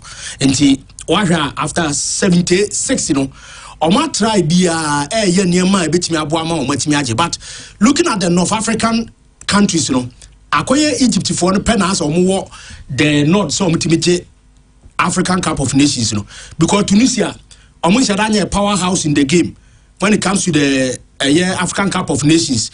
Algeria after Algeria 90, it took them for 2-3 decades. And then in 2019, Morocco. So try say niama betimi akoyi omutimi ba na dragu omutimi ba na dragu Sudan for crowd there some dey bu aye do mo kan mo yensa so for mo kan mo and omo so after 1970 niama nkoyi mo and you talk of Libya 82 omo Ghana pray ewura mu to the finals Libya ntimi nya bibia biem with the exception of yen Chan tournament omutimi free Ghana nsem 2014 onum say ade ba akoso ehuni say Sa Libya for winning one game in the process. Emma on the process, no one game pen almost say no. And do Coco J Satan tournament in 2014. No. But in all no nanka do one say and come dear de Mali bet me progress ya konanimuana. The only country a continental trophy and tournament what me call without a single win our the finals Paraguay. So what I say and if I be Portugal but Portugal one game our regulation time that was against Wales 2-0 almost I renee Bako against Croatia but it was during the extra time and Aquaras Marseille Croatia they can draw 3 drawn games in their group Hungary, Iceland and Austria 3-3, 2-2, 1-1 and omedi bram as our progress here omedi Poland able draw 1-1 penalties and omedi by even the final game no it was extra time and a goal no and so ebaye against France enti no manya okuta sa abakosem no wo de ba association footballer o my friend say Libya Chan tournament omo winning one game eto aso be say Ghana penalties 2014 chan and a Paraguay swa or through finance no Europe for 3 I went to many Paraguay we need a draw matches from day one at the Basao a year Copa America and Oman winning match Sakopim so call the grand finale and Oman team trophy no and Tinanka Mali for no baba be yes Mali national team no I and Yama be Africa. Omutimi ba 2012, 2013. No man ya third place biako. But a ban on the main tournament in Siena. Mali for so prache. Omumedi edition was 72. And in 1972, under German coach Karl-Heinz Regan, etimi to amu ekwaye. But in the final game, no, Guinea for now and Omu etwa so called finals and the Niaman in 72 Congo for Somo and the free wabano almost said that near BBM Africa. So meeting yes Senegal, namely said definitely Senegal for no Edwin Betuamu level and no wonder say and rather Senegal and so to me a year justice to job no now Chris Yeka record the Omo Fanaqua and I referee no dear no Tom. Unimso on do amuni Tunisia omunya record and was abaha as abedi bima o say Koulibaly and nya asa record no and we so Bosuma and so e dey ne je e dey kwatchanche nti Mali for na don't know omuni lack e African continent ya and we project o maye under 17 omo try e under 17 okay ya omo ko World Cup in India e gura mo finals and omoje Africa dia to assume you to know bia nim say sa generation from 2015-17 nanka Malifoɔ no yɛ ba no nneɛma bɛkɔ ba Senegal so pɛ so ɔkyerɛ sɛ ɛkwan bi aso no obɛtumi ayɛ nneɛma bebree ama bibia so atumi aboa and ɔmo so na African Cup of Nations no ɔmo aprakyɛ 2002 ɔmo yi ɔmo ti nneɛma nkɔye ɔmo didim mu ha no mbɛnya abaako ɛna nnura nneɛma atumi akɔye sɛ ɔmo awura mu to the semi-finals of the year tournament kudos to ɛyɛ ɔmo yɛ friends Senegal so ɔmo so atumi adi awura mu hɔ a nneɛma nso bɛtumi akɔye and Andy na no so match ba ko na mehwe mu pa ye Cameroon ni Morocco no and o hwe Moroccans na a home advantage and e count to a lot na sa na dodo na bebusa say o hwe omo matches no omo bona effect from 2009 we ka ho a omo de 38 games omo win 33 and omo draw 5 meaning say ba krom wona ene matimi koye mo and when na Cameroonians so atre omo ni gia so ache and don't forget after Egypt Cameroon na tournament onimbo we Egypt waje dudo fru aye Cameroon na bebo omudi na omudi wuram na omo nso omo AFCON da even omo wo su na 88 and no refer omo say 1988 na bia ya ambition say ye be host and win no nipa okabutu from aye omo friend say aye Cameroon and na omo timi aye adwuma no ema not one but omo to a eye mienu ema na matimi koye enso etimi de momo na matches ne de na matches no nyamia nim ni my imagine say efficacy mkura no memfa nka me prediction ho cause a match of equals obia no bia wo hwe Egypt versus Ivory Coast in 23 meetings no Egypt for no eye adwuma no yie over Ivory Coast there but 12 wins as against 7 for the Elephants and coach France Emery Fire since oba ye na obeje AFCON no emza matches o ma bo nyina no ne matimi koye de ma no wo hwe nkugu a wadi a no so bebre ene matimi koye de ma no and wo hwe omo matches a omo ball flat ene se obeye defending champion a obesa abeje tournament bi yen onum say the last time obi defend a trophy in 2010 and sa 2010 so ye Egypt for ya and a jet was almost why any be pen 57 59 and a Ghana and ya tie no a mind by Egypt Cameroon almost okaya 1998 Eba Egypt for the kwaji no 2002 now almost so pick up and Ghana so ye 65 63 65 and na dey say on my ebeji sa tournament we no atwaso no asaji bim but eba no AFCON na opa ma mo ta asosia pa sa ma mienu we see ebebo sa tournament no mo sia 12 AFCON no Egypt Ivory Coast meetings in kwa AFCON we no 12 times and more a history behind this particular edition spanning from 1970 omodia wura mu that was third place playoff the Pharaohs RNA 3-1 odi free oba omo time miti AFCON mu ye pa notable ones here 2006 edition no marathon kicks no and omo sa be wura mu biam 2021 and also 5-1 penalties and tineno me prediction say a extra time or penalty shootouts because omo time sia na penalties and a third decided edema womo so Osama San agility tournament no as a player opomo a oma be ye bibi power African Cup of Nations ni enkoye chibe 3 decades 70s 80s any 60s ye bresui ni be fie ede Osama San and emre fa so akyere say as a former player wa Bobby na omone Ghana 2015 at that time no munyina no part of the team Ivory Coast for no enso etimi eje sa trophy ni free Ghana nsem na ne wa ba be coach ono so hwe animu say obetimi a defend trophy no few coaches and a defend sa trophy we no so ehwe and lastly this particular game Nigeria 21 meetings and Nigeria Asha 9 Algeria Asha 7 enti omonso no omutasi a Chile make sure say ode ni team no ebe wura am dia konanim the last warene 7 of last 10 matches across all competitions and walusu mienu a draw baako meaning say ono so no a pick up na mekoye na Chris e kasa onim de ntia Nigeria for na ntimi anko World Cup ni bi because Nigeria for performance was our game tournament to him Adimolali Kumamo and almighty say Africa the said do him go Shepano Brahim Diaz and say Tracy Adiano tournament to him but Ebian Kanye also so attitude went to me and manage sa Ebian Canano Kobo hat-trick and then goes no call 4 can no be SR the call 5 and no senior striker Victor Osimhen and then Osimhen ebetimi make the difference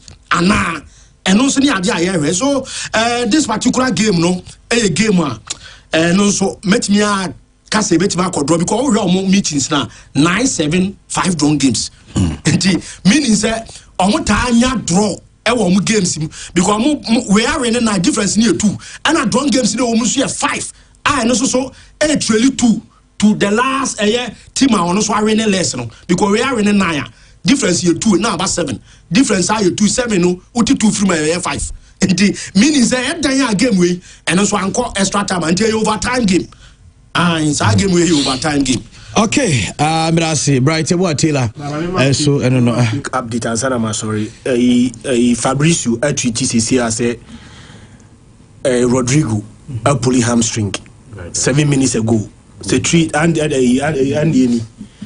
and it's over to me read my mom for just about 7 minutes ago 7 hours ago okay 7 hours yeah Rodrigo has a hamstring discomfort right now. It is not known whether he can play in the final versus Barcelona. More tests will follow. Report from A-Cup Okoti from A-Cup Intino 1 in 1 out and at the mami Mr. Real Madrid and say Omani Atletico no as one players in the Bre was most of them were even limping after the game and I almost say Barcelona ball a day before them. What I say, and then if he's into this competition, the last 2 finals now 2 teams in Asia and Obi Wini Bako. So last 2 seasons, Madrid, Asia, Barcelona in the finals, and almost say Barcelona forward. And at the last season final, Barca Ben Subeshe 5-2. What I say, the last 2 finals no Moshiano, a 1 win by each Obiasha Baku and Obiasha Baku match heading and Andy no players no more injury baby no a lot of them are playing through injury this game a game where I see Barcelona winning and any winning keke I think say we are going to see a lot of goals but Maswo can say Barcelona keep 5 consecutive clean sheet but I don't see Barcelona keeping a clean sheet I dia ball better net ball better Barcelona net say Barcelona winning there then they will need to score more than 1 and idea Barcelona will concede against Real Madrid.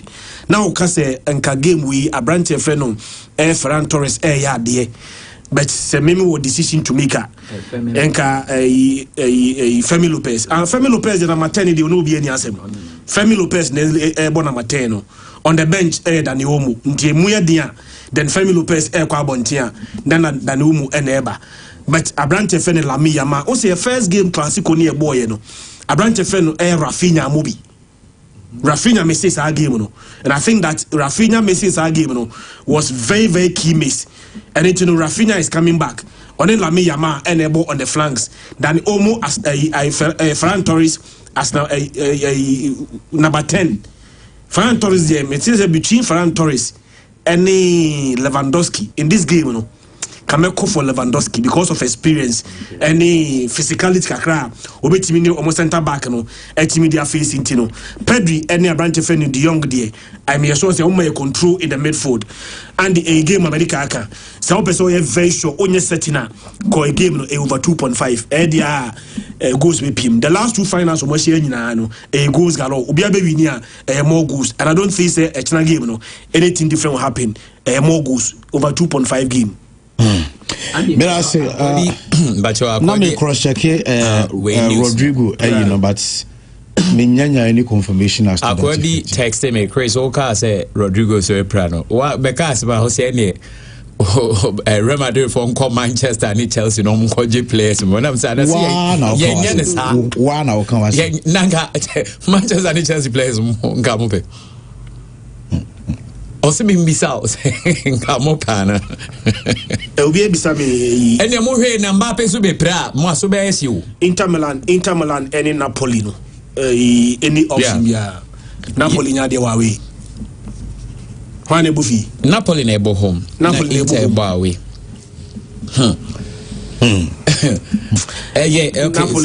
Napoli na on and off. Napoli this season on and off. A game you expect them to win, lose. A game you expect them to draw. They win on and off. And I think that the game I mean but I'm not going to give Inter Milan a lose. They may pick a point from that game. Who's the Inter so? Yeah, I'll give Inter Milan a double chance. And maybe over 1.5. Over 1.5. Who's the teams now and they are more difficult to predict.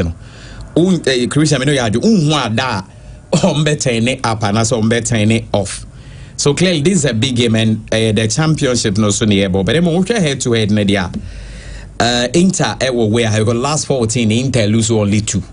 Inter top and both teams to score on so eba amongst them most often goal team to score because both teams have a very huge attack or whatever.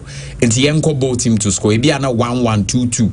And a 2-1 be to make a score line for each of them. So I think both teams to score a bit to my likely outcome.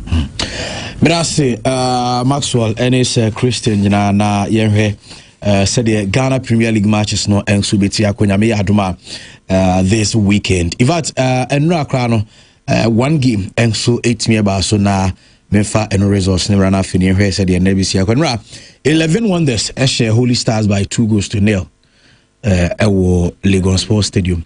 Now and the Hohoi United any hard to full game no 3:30 ewo Hohoi Sports Stadium. Sanso ena nyame admo china Kumasi Asante Kodoko ene Brekum Chelsea ebesi akan ewo 3:30. Aduana ene Karela United ewo Nanajima Bedu Park eno so 3 p.m. Mediama ene Young Apostles ewo TNA Stadium 3 p.m. Bechem United ebo Bibiani Go Stars ewo Nanafo Suji Abo Park 3 p.m. Dreams FC ene Heart of Lions Tuba AstroTurf 3 p.m. Swedru All Blacks ene Nations FC ewo Swedru Stadium 3 p.m. and Samatex 1996 ene Vision FC ewo in Century Sports Arena and also 3 p.m. and as match never so far Mediama after 17 matches a lead table no with 34 points Bibiani Good Stars etosu 32 points Miensa Asante got 30 points Adriana etosu 29 points Heart of Hook etosu 28 points Samatex etosu Insia 27 Karela United etosu Enso 25 Heart of Lions and etosu 8 omo 29 kono Swedru All Blacks omo 22 points Young Apostles etosu do omo 21 Edubako Vision FC 21 points Dreams FC etosu do 20 points Nations FC etosu edu miensa omo 20 points Holy Stars etosu edu 9 20 points edunum Bechem United 19 points edunsia Hoho United 18 points na edunso Brekum Chelsea Chinomni Asante Kodoko 18 points 11 wonders after so winning the match and run otoso edunwoche one in a chatwo with 9 points ewo league in so far and interesting said the name is here my entity and same be our coaches area to their proud to matches and so this weekend our Ghana Premier League matches now ma mintie coach Karim Zito ono head coach Ede Emma Kumasi Asante Kotoko. Now Karim Zito Edin Komokakra ni approach our the Echo Chelsea game in Nyame Adma Ochina. The approach is like at all costs we have to win this game because we no more have any second chance. During the first round, we've been saying when we play them, you still have another chance. But this is the last chance. So whatever we had in mind will be applied. Since we've set our objective for winning the league, so it means we have to win this match at all. I know coach friend say Karim Zito. I don't know now on Samba Unel. Coach, I confirm so no Samba out of Nyame Admochina game. But unfortunately, as the midfielders are coming, the defenders too are going. As we talk now, Samba is out. I don't know whether I can make it on Sunday. I'm very happy more than the first round. When I look at the bench, I don't see anybody, these young ones. So I'm very happy they are all back. Everybody is seriously working. Coach Karim Zito said the Hano and he said ne midfielders no ano wepra return no ne defenders enso wepra Samba onim se ochena nyame yadbo betumi asia kan bia na se ontimi asia kan coach esu onim. Now the opposite number Karim Samuel Boadu na eno so no yentie ensemo a Karim Zito aka ediafa Samuel Boadu. Well, he's very aggressive coach, and you always go with the opposite side of every word you talk about. When somebody is aggressive, you have to be calm and then play. So he's very aggressive. He's very anytime he's playing Kotoko, you see him very, very aggressive. So we are going there and then make sure that it will not, his aggressiveness will not bother us at all. We are going to beat them, inshallah. We shall give them. I know your coach Karim Zito now Didi Dramani and so head coach Eddie Ma Heart of Folk and almost body at Yahoo United now on their preparation towards Hoho game no Yinti coach Didi Dramani. The biggest lesson is that when you create chances, you need to improve on our conversion rate, and we need to also do the details in terms of how best we can always defend the box and not to give away easy goals when the opponent has good moments. I think that the most important aspect is to acknowledge where we look strong and also acknowledge where lies our weakness. And so in the early days of the week, you try to do these corrections and then you maintain and try to reintegrate players who were out based accumulated cards and also based on injury situations, so that you are able to have more reserves and you are able to have more input going forward into the next feature. That they are very formidable with their support base. They are very formidable on their AstroTurf, also very formidable in their abilities to go on transitions. So these areas are areas that we need to possibly try. Our fans in Takwa and beyond the areas, especially at Takwa, really were there in their numbers to support the team. Appreciate them greatly. They should continue supporting the team, and then we will continue to do our very, very best in terms of improving and then responding appropriately. I know your coach Didi Dramani and Yetin George Parku so a player Nedi Emma Heart of Folk one also Kasa Ediafa the same game. George Parku. We are well prepared, and then when we went into Mediama, our aim was to get back home with a 3-point bar. We couldn't get it. We have to just focus on the next. I think every match comes with a different approach. Last week we lost, and then we have to go back into the next game with full focus and then try to get back to winning ways. I think we have to fight. We all have to have the desire to win. I think when we go there with the desire to win and then fighting for every single ball in the minute of an I think we can come out with this positive result. And the message is always one. We are the only people we have, as our coach has been saying. We have to keep supporting and then keep believing in us. We will have something good for the upcoming. I know George Parku and Yetenekano now league leaders Mediema, how many young apostles? Coach Ibrahim Tanku. I think it's 2 different games. We play Hearts in the league and play BBN Gold Stars in the FA Cup. I think most important thing is we won these 2 games, and we are waiting for our next game against Young Apostles. So this is what we are preparing for. I know Coach Ibrahim Tanku. I don't know. Paul from Paul. Andy Casillas. Darling Paul. Andrew Sousu. Biaboko dear. Yamia Dom, Biaboko. Yamia si. Dia we are no. Yes, it true be. Omu team na amanfo Cheche has.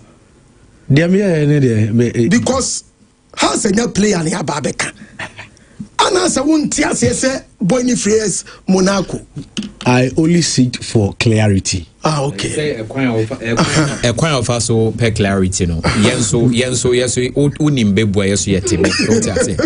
Clarity wedding ya wana de buy no abetre say who seek clarity. Otebro for yes yet bro for sa but what I say. Or sink of us so Cheche has. Na me who be that say obi the player ba obi side na Mbappe fa he and away fa he no fa he and trotronim e fa ho one more sre e fa ho one more trotronim obi ada for mo Cheche na Chris Monaco under 23 Monaco. I say headline story now here no. Omanchiri mu ne mra yi na yetimi atiase because oka say has efa former Monaco player no.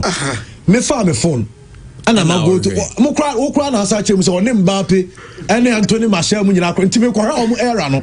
E wo AS Monaco. Say player obondi no me ha mi after na obetire mu say omo update no more update that time say opa ko he bi wa house ni ko he omo page I heard house coach be the oji omo sika no ko no na house o you coach and no more updates here no clear ni say so Monaco U team o so Monaco senior team o almost say has the Monaco striker ba oh problem here the bad ya me say has Eddie former Monaco youth team player biamba. That's it. It is a old tray bro for another. Me story na mo ye no. Also na make no anya me nko a. Obi so try me no DJ games so no try the rare. Monaco he say no crazy boy your name Mbappe mo abo. To so game we say no so Monaco cha. We cha avre to see. Monday PSG no ha mo na ebo. So many Paris FC.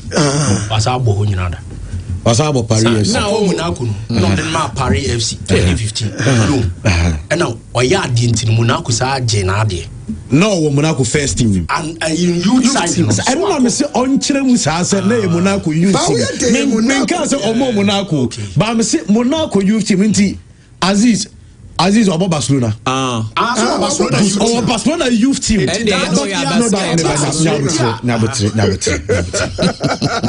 You see, asama ayeke. O kan say Aziz ebo Barcelona.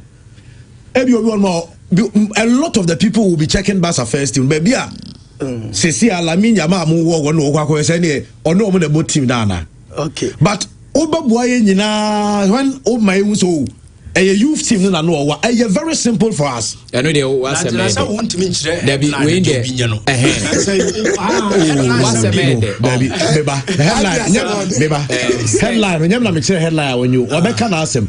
And na me siki explanations because okay no has for be say hey Monaco former striker obo check obo okay and me be say na chem so a youth team tinipani youth team there na senior team but okay straight na ka won Mbappe akobo ball ene masha aka won je be anga so pictures amudi chire senior team ya humba pe na that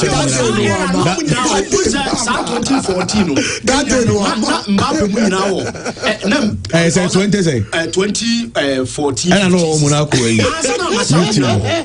and now him say Satan and say ya nana has play we quite to say na onim boche o munti kura no ono no first level bo mon kan Santa no onim boche Mbappe to bench because onim han onim e chese ono onim boche o mo Satan but I'm not about for so more okay there was already oh that be salary already obi na say me misa say okay there was already Monaco and was about being called Israel and Lions one of the most successful big team and mighty Blackpool omona sunwo etise kotokone as omona sunwo selele omoni mo so ebi akese oh mighty Blackpool Ghana nyan kotokwa be and the Jake say men kan chiro say Jai has a tree no. Mencheki you, me say menche mu na mepe. The last time no dey go India. No buy. Obo. You went so the India he say be come. You say go India. But of written by na bagara say here na no. And I'm so India. All said darling point for India na nka. Kwakula bi the message. This is a player who has traveled a lot or with a lot of experience. Asia Europe. Kwakula bi message. Also granted he is a Monaco player. Be it senior or junior. Yeah. And how come he didn't follow Mbappe or Martial to stardom? Andy, allow Darling Point Maxwell to hype him. When the player flops, they will hear from some of us. Kasala on my mind. Man City that now I'm Man City. About Man City youth team. Man City youth team. And for Man City. It is one of Man City. Man City, I'm not sign. contract what Man City. Okay, one who Haaland and that's who Haaland. Who Haaland? Only Haaland more passes. Facilities in your team go be abra. And yes, we will shop or Kuhun or Park or Mungina or attack on that. You are born Man City that. But Miss Mano, you are doing say you because a player or Carriano, your baby out Bodru. And you know, oh my specify so about you team that is good, but whether you team or not,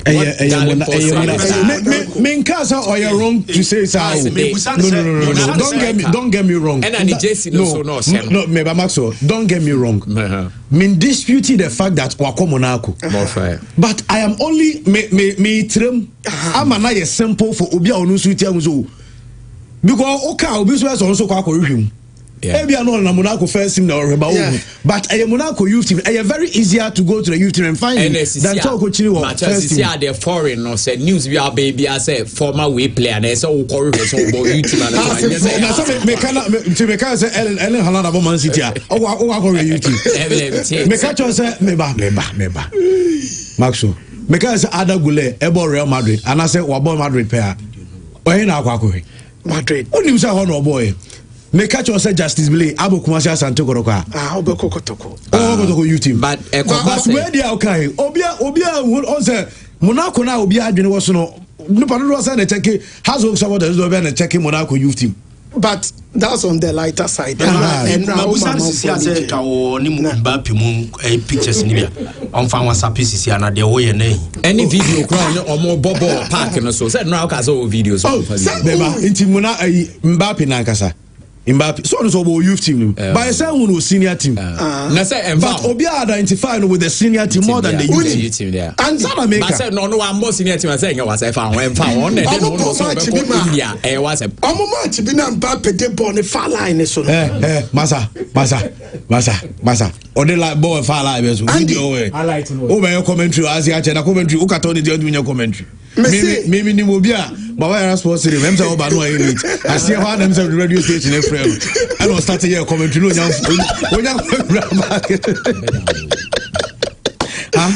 I see a minute or I see one starting commentary. And I know your commentary. But the time now name Bapi Bono. Andy, near some penny. And one first story be a mao. Oh, me the story by young boy. But okay, o dey enko. They tell me the way it started. I'm on for say no. O mo me dey but house for me go. Me I dey na me pese mamu mo mu nyame. Omo ko Simon Monaco striker. She. Andy. House of folk Kasabo. Oui. Michael Uwamensa. Okay ya. Ko didi Dramani buy no. And now the players ni bi Edi command mpanyinfo say ontimi no omonto aso na Michael Uwamensa Sunday former Nations FC defender no account has the folk ni boy ni tenase no say omutua 3 months edemano ansa no matem de contract amana ko ba bi obeko boy ni tiase omutem de contract no but 3 months salaries na ama now so folks are deneka RSB I want a signing on fee nim and also mentia entenei has a folk deneka 58,000 Ghana cedis rainy head denke kaninya mai a kafo Francois Saba 580 million. Yes, has a folk Andy and we are about 7 o'clock PM now still no room what one patemo Abrantani Dindi Hussein Mohammed Eka Timine Hussein Okaya Kotokoni as a football one cry no on the referees Ekonyan Kitamudiabi Emma and Namso Emma Hussein Mohammed Omu suspendeno for 3 matches Enra boy no suspension aso Ama Hussein Mohammed back to House of Folk team nim George Parku Emmanuel Amankwa omu nyina so join House of Folk team na eno nso ewo hwehwe no Abdul Aziz Karim Rashid Abdul Karim na went man Kobi ono nso every House of Folk squad there ne omu de ball United team no because of accumulation of cards we did 3 yellow cards the House of Folk camp news kakra me dey ma no and I know so kotoko 3 players training me dey won send by and there yet say nyame ya adoma omo beto aso na omo ye training after weekend league games on Monday kotoko team no ebe training the boys no ebeba girlfriend nyako ono no de no Andy onim say ne coach na man special training enra ya wura mu didi nkomo na girlfriend nyako de no omo man special training onye ne ene china Monday on besa hwe no enti kotoko enso eguso anyame ya admo ochina omni brekum Chelsea started second round no. On that note no yedi nkomo ewe Kumasi Asante Kotoko, but before that yentie we Emra CCA Asante Kotoko say it's time again. The second round of the Ghana Premier League Ashanti. Now guess what? At the Babanyaro Sports Stadium, Ayakrobia Kumasi Asante Kotoko against Brekum Chelsea. Ayakwasedeya, January 11, 2026, 3:30 p.m. Nejano Dem, Nemum 12, near Beer Gate. Obia Sariwaka. Na second round, yem for Brekum Chelsea and Shasi FFF. It's Kumasi Asante Kotoko against Brekum Chelsea at the Babanyaro Sports Stadium. Popular stand, 20 Ghana cedis, center line, 30 Ghana cedis, and 70 Ghana cedis for the VIP. Asante Kotoko, Ojanaso, Asante Kotoko. The Fabulous Club is Kumasi Asante Kotoko at the Warfront against Brekum Chelsea. Sunday, Obia, sorry, is Kotoko against Brekum Chelsea. And Fabulous, Allah still, M1, Asante Kotoko, Yebesha Mamo. Ti nyame admo china area ewo Baba Yara Sports Stadium. Ghana Premier League second round Shasi and Kumasi Asante Kotoko Ebo area Brekum Chelsea. Yene Safu Duku Esquire, the communications director for Kumasi Asante Kotoko, and Edin Komo and Anopay. Ewa, Sir Christian. Lawyer Trasi. Yamon Komo is a Christian. Lawyer Yabakwaba. Andy. Na Bibia Boko dear. Oh, Yamadu. Yehuni Nache. Lord, I'm just seeing Jimmy Bear trip. Enjoy arrest the doors. Plus, Brunia dear new year dear. Yes, and they would agree with me to the time. Never hear from Ghana Premier League second round Shasi and Kumasi Asante Kotoko Shasi with Brekum Chelsea. One thing about Kotoko Brekum Chelsea, anytime you ambition, I him say a gamer and worship for both sides. Kotoko in the first round, Nanka ewo Brekum die Kotoko ntimi mfa win, but Kotoko ko share 1-0. Then Chelsea team so anytime we Baba Yara Sports we are don't person try we can stubborn on Asante Kotoko. Share first round year results are boys ni kunyaye and no de babishia and they started the second round year psychologically on your players minim the tool benya almost with this game ndi mama mina mose e wakonya we na mema obi afisha pa na so the kind results we yan first match of the league no very impressive. Minister say no be expect say Kotoko call the Lions Den. Ibit me akoshaku mo. Even though obi anim Kotoko ahodi, but in recent years na say Chelsea atan so into the expectation crowd was saying ka league no be fan easy. But name mo ankor sama e mo ede. Na ye ka Brekum Chelsea crowd against Kotoko Baba Yara dia. Ina say na name na sesa kakrama yi obeka yi match a Kotoko ni Brekum Chelsea boy ma supporter bi ogesin koku opon nani Chelsea ya no be 1-0 kai pa ko fa so ma branch in case me na ma ya eguso aye Chelsea skama no me ka so ma Kotoko train e krada 2015 oh Baba ya 2015 I'm sure Kotoko team bia no will free abontia when you Kumasi team abesha Kotoko with the exception of Akutes of 71 Chelsea enti ma omo timi omo de na do sa funum kasa che ai but me kai chere mo say that man no de abribia ne de esi e bin see one this time timi me say asise omo na sen ya ochna enye easy match because we baby omo dan ma relegation at the team yeah enti no they will come all out. Okay. In the second ni bia man timi na de kra because you drop points bia ni ka say drop. Me come asem say na no so do Blacks. Ni ka say lose. Lose to pass secondum. Hopefully they say e ma league je ni de. Enti no e ni na to che say yeah start the second round we. Any man can say performance you want first one anya any so. Okay. The investment here, the huge investment here. Kotoko you want place more. Enya so no results so enya. Okay. You know there obi abaka say team bi abon homodi. But e bi chine bi. Okay. Ojo kotoko yen benefits ya my players na you know. Team ga say team bi abon homodi. E dia my boys na say ye ni nye performance no need the technical team ni na. Tie so mo ho ne so.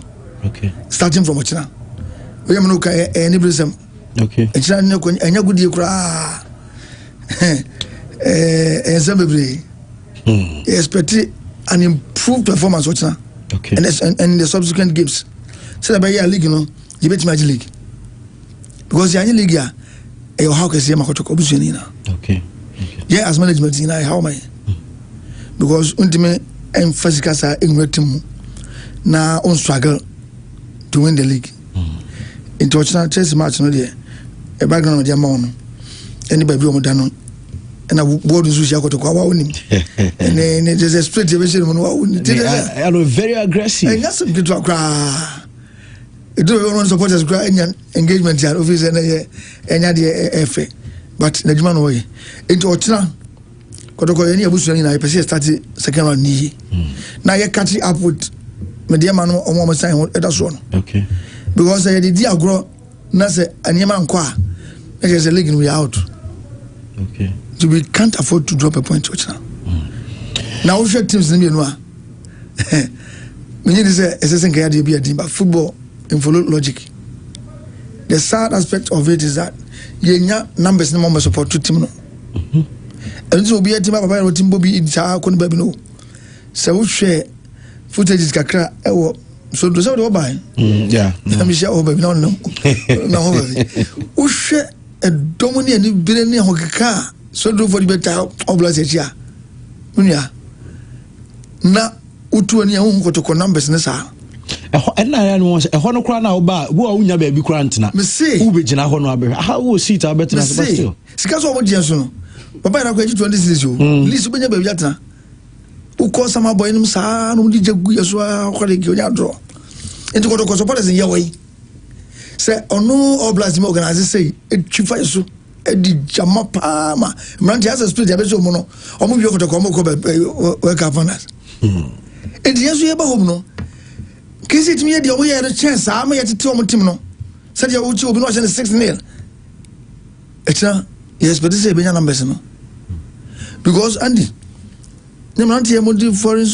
football no wan yina no still ano yen ka unsa kotoko no ye dia e do de ka ye foreign no ka kotoko no mi nya ne mu because e bi no so di je kotoko no correct we say many foreign club ya am support because on there ye typical traditional man kotoko no na me sa na for problem so me say prisoners o mu kotoko sha ene bi no mani je o ko konfano chia obi da o wumpa so sebe na osikotoko ono okasa se uye ne kasa modun so okoye ni but lawyer nti kotoko no mo ye ne se na me rawo enti o manfo bo no mo a o mo de kotoko ne transi enye ne die enti e best so supporters no de chi bi o mo ne ntwam ye ne man tina kasa o ma se bo ye ne technical team na kasa ye mo nyina ho se team no mo de mo no so ani a betimi atwen do maba ne so no mo ma ya amane ya mfaje so be go mo so a o mo hu ani bra ye ni abre utu da no protest obi hu so baba ya na bet now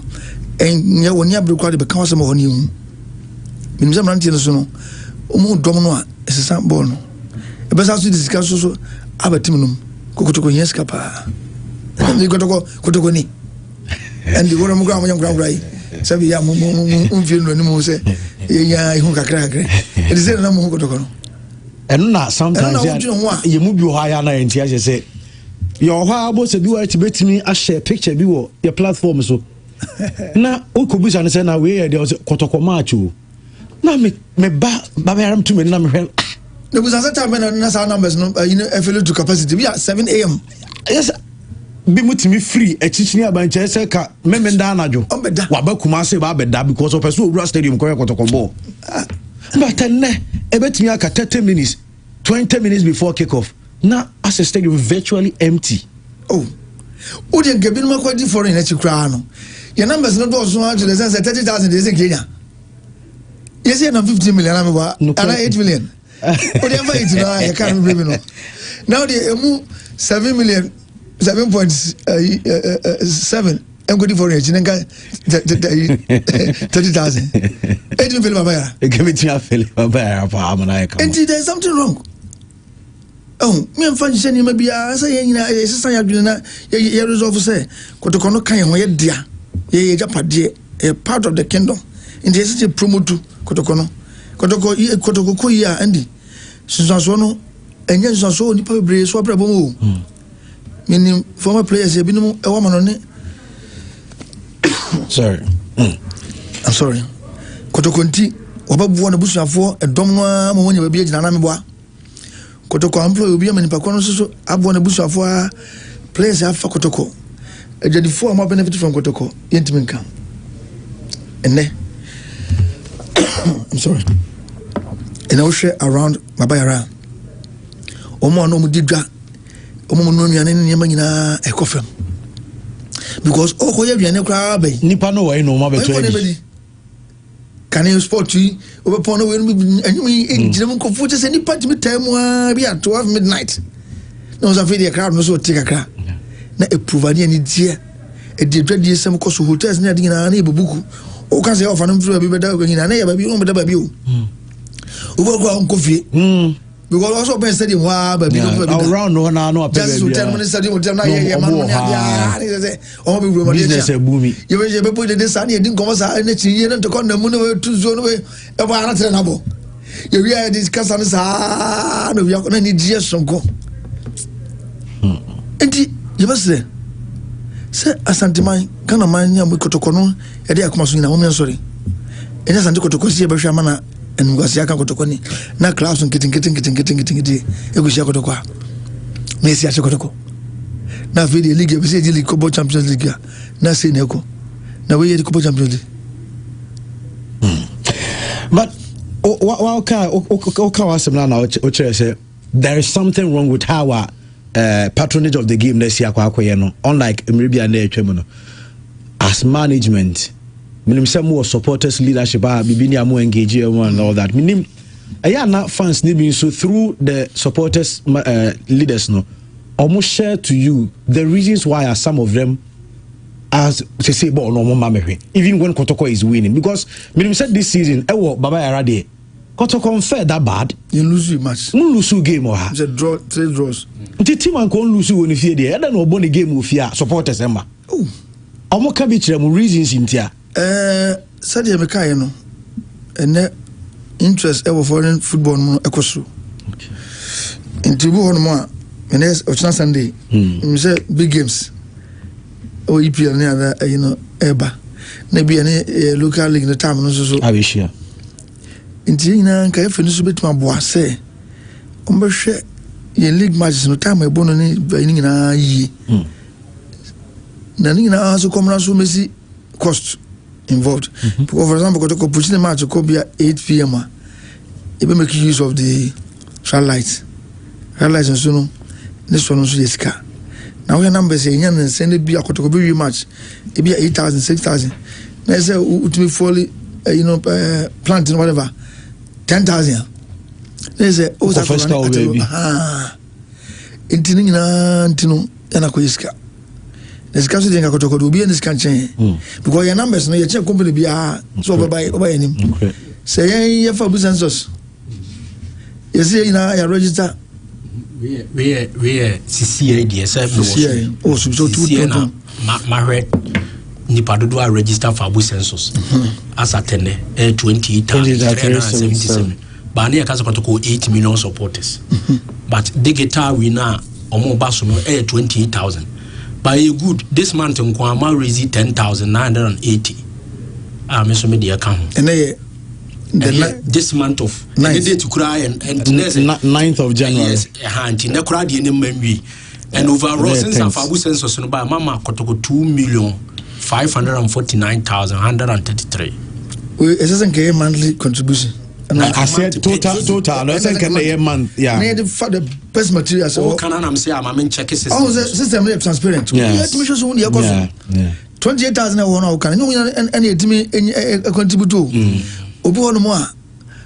O start registration no. Onye. Obi also a we deactivate because of bibi ebufo bi. O na say mo te say. Supporters be out. Ebi no kra frame refund mo. So mo dey say do motoso. I'm telling you. Wow. Ama eguso a refund we. Wow. Obi owo. Yes, ebi no reason kwa nka so a on ya obusun say. Obi aja kotokonti no so jai. I'm telling you today. Serious so say kotoko fan or registered. Civil cause threatening court actions. Wow. So I assured them someone within a twinkling of an eye na mama ya referendum se kamo. It be a 20 cities, 5 cities, 10 cities. Ah, so we jai kotoko no support ana. And before na buy no. Oh, man, even about some time, but was Mamma to place. Mamma, you see, cell phone been years. How about you? This is bad. I say, and right, or deactivating that. Yeah, exercise been a good friend, you know, you quite your pound show. So, of course, the Panama way now, the concern out to me, I quite call it was something in an answer. A patch about make sales level and you might do.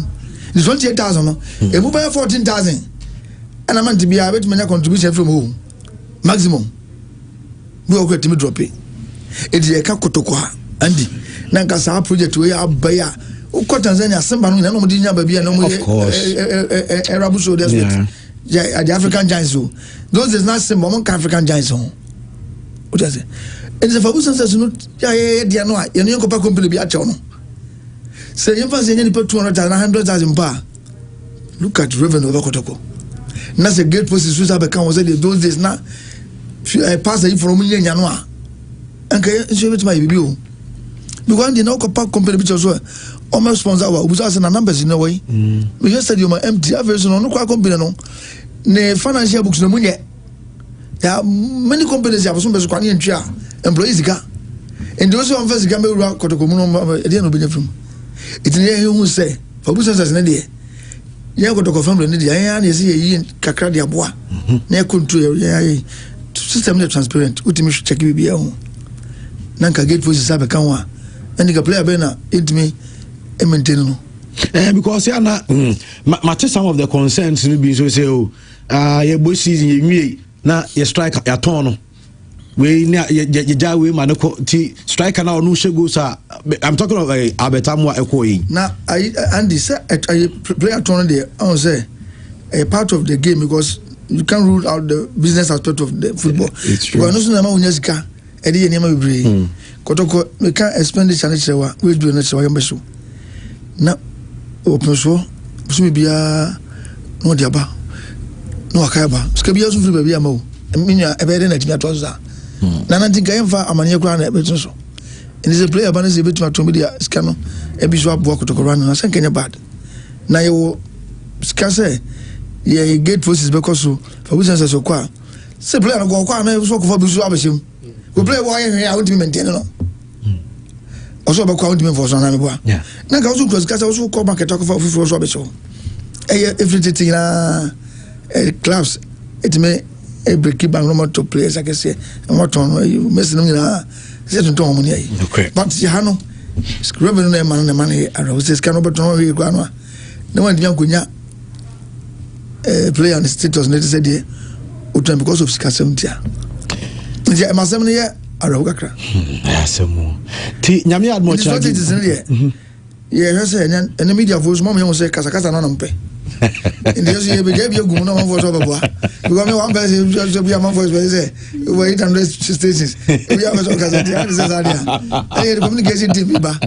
edi o nyina me boa ne say pure hanman na obi aba capture ene ene dey say ene 20 minutes bi kwa ne ne ejam edi na me boa by Monday Tuesday be publish okay e man for ya select home so me boa with the communication team na omo so me fa eja no me ka ho bi omo promote match no mo sa boa for business no promotion na ya hwese nyina afi supporters no so no na say leadership na you mo so e come so benya communication team match promotion and for business no pa ni say omo bo hu dem da come so be starting den say na ka wo mu na say social media so na me capture ho and social media space na ye na say kwa the management engagement bi aba na pochna and na nyum bi apchna the next edition be ba okay to give our fans the opportunity so many be interact okay na nyina eboa yen mi say mo so mo ye mo de nti anka ko yen ko to kono de kan na ai bi no promotion club yen be bi o e we one station e chama ko taka se bi na ka bi so ma for na se bi ma na bo bi mo ti bi ya radio station yayi GBC kwa na ka se chana ko match so ade be chana stadium ayi ma nti be se suggestion se be nyina no ye di be edma okay but man for hunu se ko to kono ye dia e nya so bi kwa share se na sanya ba Maba other matters but obisi me mbuza so china gate fees no sense na moje gate. The gate fees and this for the past 7 years or so no, I remain the same 20 30 70 so 26 year Polechi ho na sum ye center line 30 center line na person 30 cities VIP when so na so 70 okay Matthias na we dey ma me mbusa question because aba me phone so aba bisi na se okwa adako jaachi kotoko training okwa akwa kotoko training ase players bibiri are kotoko ya justify na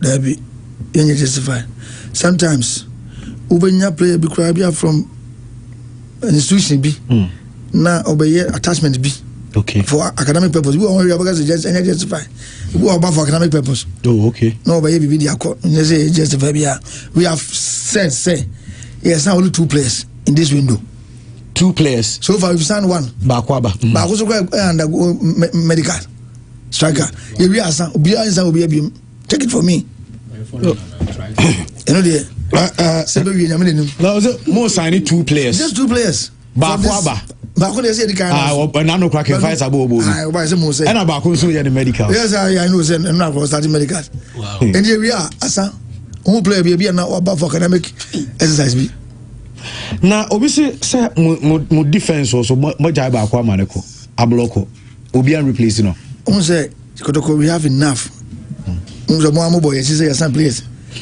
injuries na ama we nyina abo again go for 2 players be akrema but injuries are high but for example defensive midfielders and team manager ha section go for bia ho but one for visit team akriti lupo bia say nya obi man be boa striking he was Albert Koyi na mentano nyina prepare kwa buku na se na se no nyina eba o enti na say team augment attacking na yinso enti defender free mu kra no a still I enough awon be to my eduma any kwase ye players sense bia if I next season crowd you so be some player hey but every time no na you nya full recovery of players omo pra ni nyina aba 2 pena me fan so mo de season no out minta hopefully February match over okay Shaibu right full back no aw ba ya enterprise ono so no we be say you never use mo de next season next year or full fit and I say Kote you fit the end of a player bia youth players no so bi no mo apeja omo ba ji shemu na kotoko no ye the youth no ane e be ye the club you know one e be yebo and the player pass by sign here bi and no before cry and be no can obi no so ma say mo so ba so player bia mo go we obi no kotoko be bona no mo de no so ana kotoko fa be ya se mo say play and you say youth no ane come ban the one no players no we enough your players better 35 as say and the 2 free more still I number na able to me they are complete. Fortunately for us most of the NJ players they are back except 2 Yamaken. Okay. But mamimgusa we kwa mansana you beba no we kokula bi US labi So we na kokula on fa ne kotoko sem ni akura nso ta to mane pa atu bia ma no se mi fa mo nti me kind direct then you say me na me reported speech unedited. I think when new players are signed by Kotoko, are they giving a talk on the tradition of Kotoko? And also, are they aware they are ambassadors of Manchia? So no questionable behaviors. I am asking this because some of the players do not orient to the core values and principles of the club. Koko labi to you. Make us about orientation here. Kai eye from the pa. And now. Player bia so o ba Kotoko no kra anso ba kono Kotoko no nsem dada on ba so no mutase e ye background checks bebre na yenim players no do Kotoko se enije mu zo se de be yona so ba se nipa kra se tibia sesa and one here o sesa so ba you for example player en fancy bia the former club was 1200. Now back to go 6,000 and now 5,000, 7,000. If you got 8,000 out of any gem was be or could chase bibim. A horse no senka. Anybody, yeah, Juma Pao, you need man. I'm a prince, but do by my friend office personally. Let's answer 1 hour. That was a lawyer, Mate. Buntim could say, your boy, Homodibia say, and it's a Christian much at your said the same cry is brain. Obey Bia, Banipani Bonoa. It's a be an intimate yes. Cadia Diana, Kotoko, say a Koto player. I invested so much in him. Now they bet is a player, no intimate uncle, Yabi, uncle, and I say, player be been treatment into us. I am Pensa. But it do be a nipper to buy. And there's some non-time about him. I've been a quack, Mudian and Yamamono. Yeah, who can be almost any play? I was a mature. Now they are mature, and I'm also over Kabiamo. No, I will be to baby no Yamo. I'm a mature, and I'm a camp on my obi can be ready. And the whole fight, no, Obia on the right or this guy is open. And society is full of Nema baby, a congo for him. And the many is when you have lives are there are people now. Omanji almost housing the players. One apartment, one thing I have to look at it again. And you're it. Okay. Because maybe yes, of course, the management of Moko, who Pitamus are already. Let us say, you're a runner, so I want to Blanca. On him. The idea is come Mutna as one group. Not Nakotokomo, this guy could go use not much to cry among your peace of mind. Necessary distractions from French and I'm for influencing Ananka Frimo. Now, first, no proximity from Abiamutia to training grounds. Just say transportation and I form. You who's a canino will be to Mikano, someone about. No, we are going to do a more team, but no more resource. As the Nakura get on my business, say, Yentimin Campuna, Yentimin Shamusu, and Norman Casano, and I. It's hard in our can. Yes, so Yene open source, yes, we account. Say, Nadaruma. Yes, I'm in tribune. Say, Kobase, a mantiano, and my own say, Tanamutanabumuno, or someone pair. And a new option be I say. We are going to be minimum. Ukubum Rason, I say, we are near manners of form, say, yeah, and it will be the country. Generally, a person avoid it. I come upon you and Pani Tetsi, saving our Travananka. A Kruma Dania singing house and easy. Maybe I got now. Attention, a dog to play at here. A gesture we will not cut Munama Badia, free from family and friends influence. Nansela me chance on an interview. One of your former players, Samuel Tinedu, no kase or an unfinished business. Was Sante Kotoko. Meaning, Mombasa keep eyes on him because per what he said clearly says that Obepeso Obesa back to Kotoko.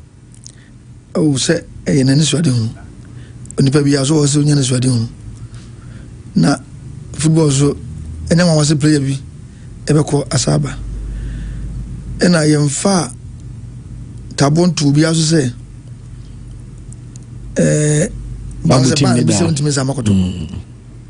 we always want to get the best. So it's not be since do have the best player in Ghana. Let's say he say Kotoko be win on so Saba. But he say there's any ban on him. Yes. Okay. But we are also Kotoko na Saba. You be evaluation of Omra na wo. And this hammer now kind of form the city. Ni na be consider ni na. Na obisi mi musa say striker back will be so ba Rudolph Mensah na so I can't say no compare no but unfortunately no man my okay oh yes we wrote officially to Senki Benyanke so Kotoko you also want to get the best but I'm telling you say this time no you focus on you lift him no me kind of question because I play here Kenya see an man for sound and the Biana Kotoko be case carry to players in the supporters no better as say you players now you be cool no e be so introduce them gradually into the senior team no mo bono e be do e mo na be take team no upon their shoulders no omabo e ba say enti say ombo e be support them amamo deliver anya da bia na e dey ti din bia na e ko fa mo yen wrap up na sorry but nyame yad mo china ewo Baba Yara Sports Stadium game time no me hu 3:30 bacho game time na 3:30 okay na ina kwenya se ya mo sponsors kakra na won so okay high sense emu kuso ni edijuma oni edijuma che e bo maba so afaloto Koba Financial Services afi THB the whole brand yeah emu papa omo kiti FFF of course the country mineral water in papa and afi bodukwan multifruit free efficacy mankasa na ya no ediba bodukwan unya binuma ebebo ye be say ye supporters ni ya dofo nyina so ochina momi em say Baba Yara na Chelsea ba wo ba no I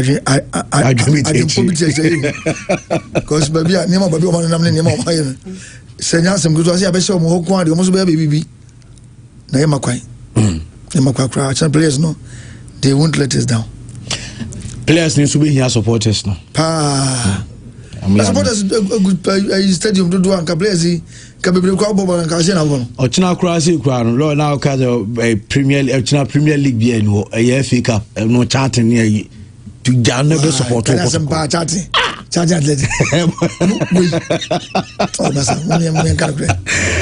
Safudu Guesca the communications director for Kumasi Asante Kotoko and ye no edi dwuma nti said the waka nyame admo china match no 3:30 ti ubenya kra na ka upon church na no they say around nnuane bebiri ho enkofi ansa upon church na bra straight to stadium around the hona na abepe bibiedi no me ensa no owura stadium no akohwe o club no Asante Kotoko golo aso mo say Brekum Chelsea for neighbor no adwene bi tachiri eno mo neighbor nti mo so mo meboa na Kotoko enso intimi eninkunim lo yeda sepa yeda se okay Andy Brekum Chelsea so do mo ha adwen pa and Kotoko be yan supporters chana ope teams are Ghana Premier League nim omo attending to be the boogie side at the Kotoko Brekum Chelsea especially Baba Yara Stadium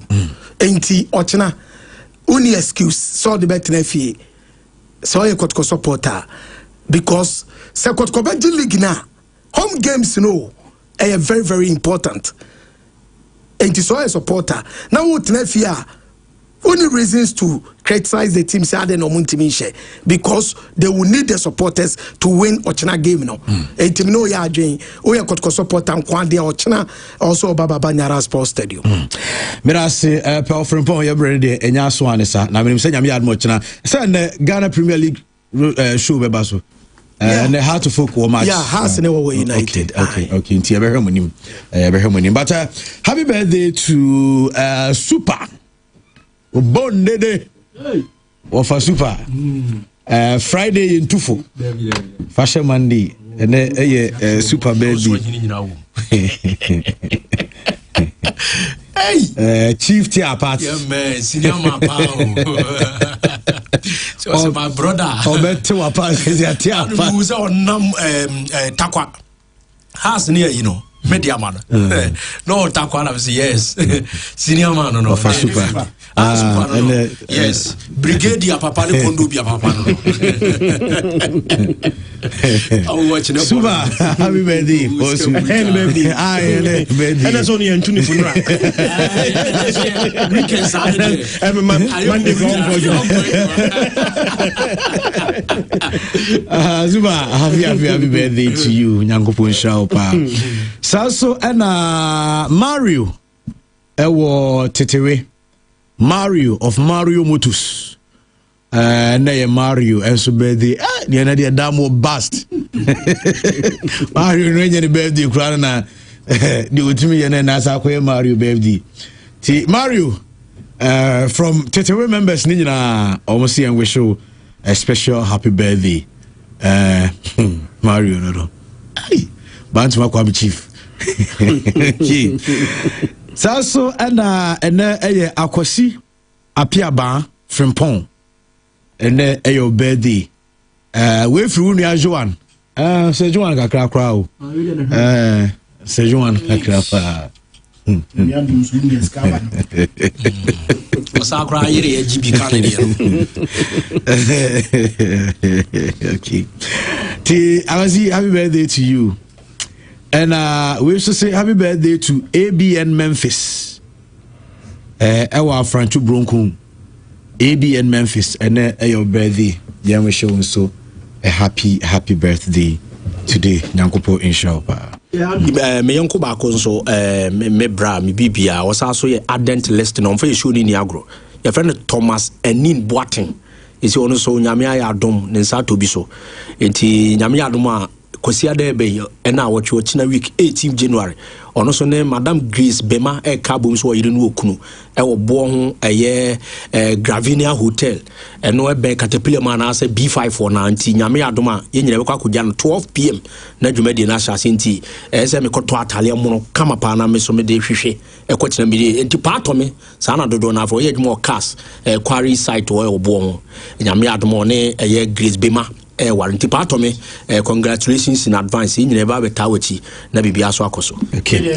So afache me, but see ana mihu Peter Mensah or Aputuja, Canadian group of air companies, and was the ne brother Dr. Jerry or a cake pharmacy. Me sure se menya dinu correct. KIK Pharmacy, East Legon, Ajirigano, Taramokano, East Legon, Ajirigano, and on the birthday, Enti we free Peter Mensah to Dr. Jerry, our KIK Pharmacy, East Legon, Accra.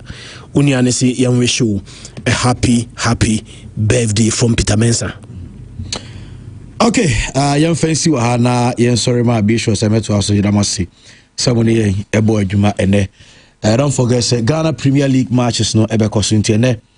Darling Pony commentary team no so be saba no mo de ho bia no en switch media ba.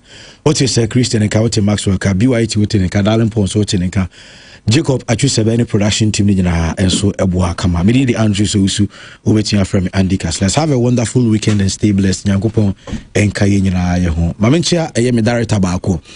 Chairman Ahmed. Trend ya no.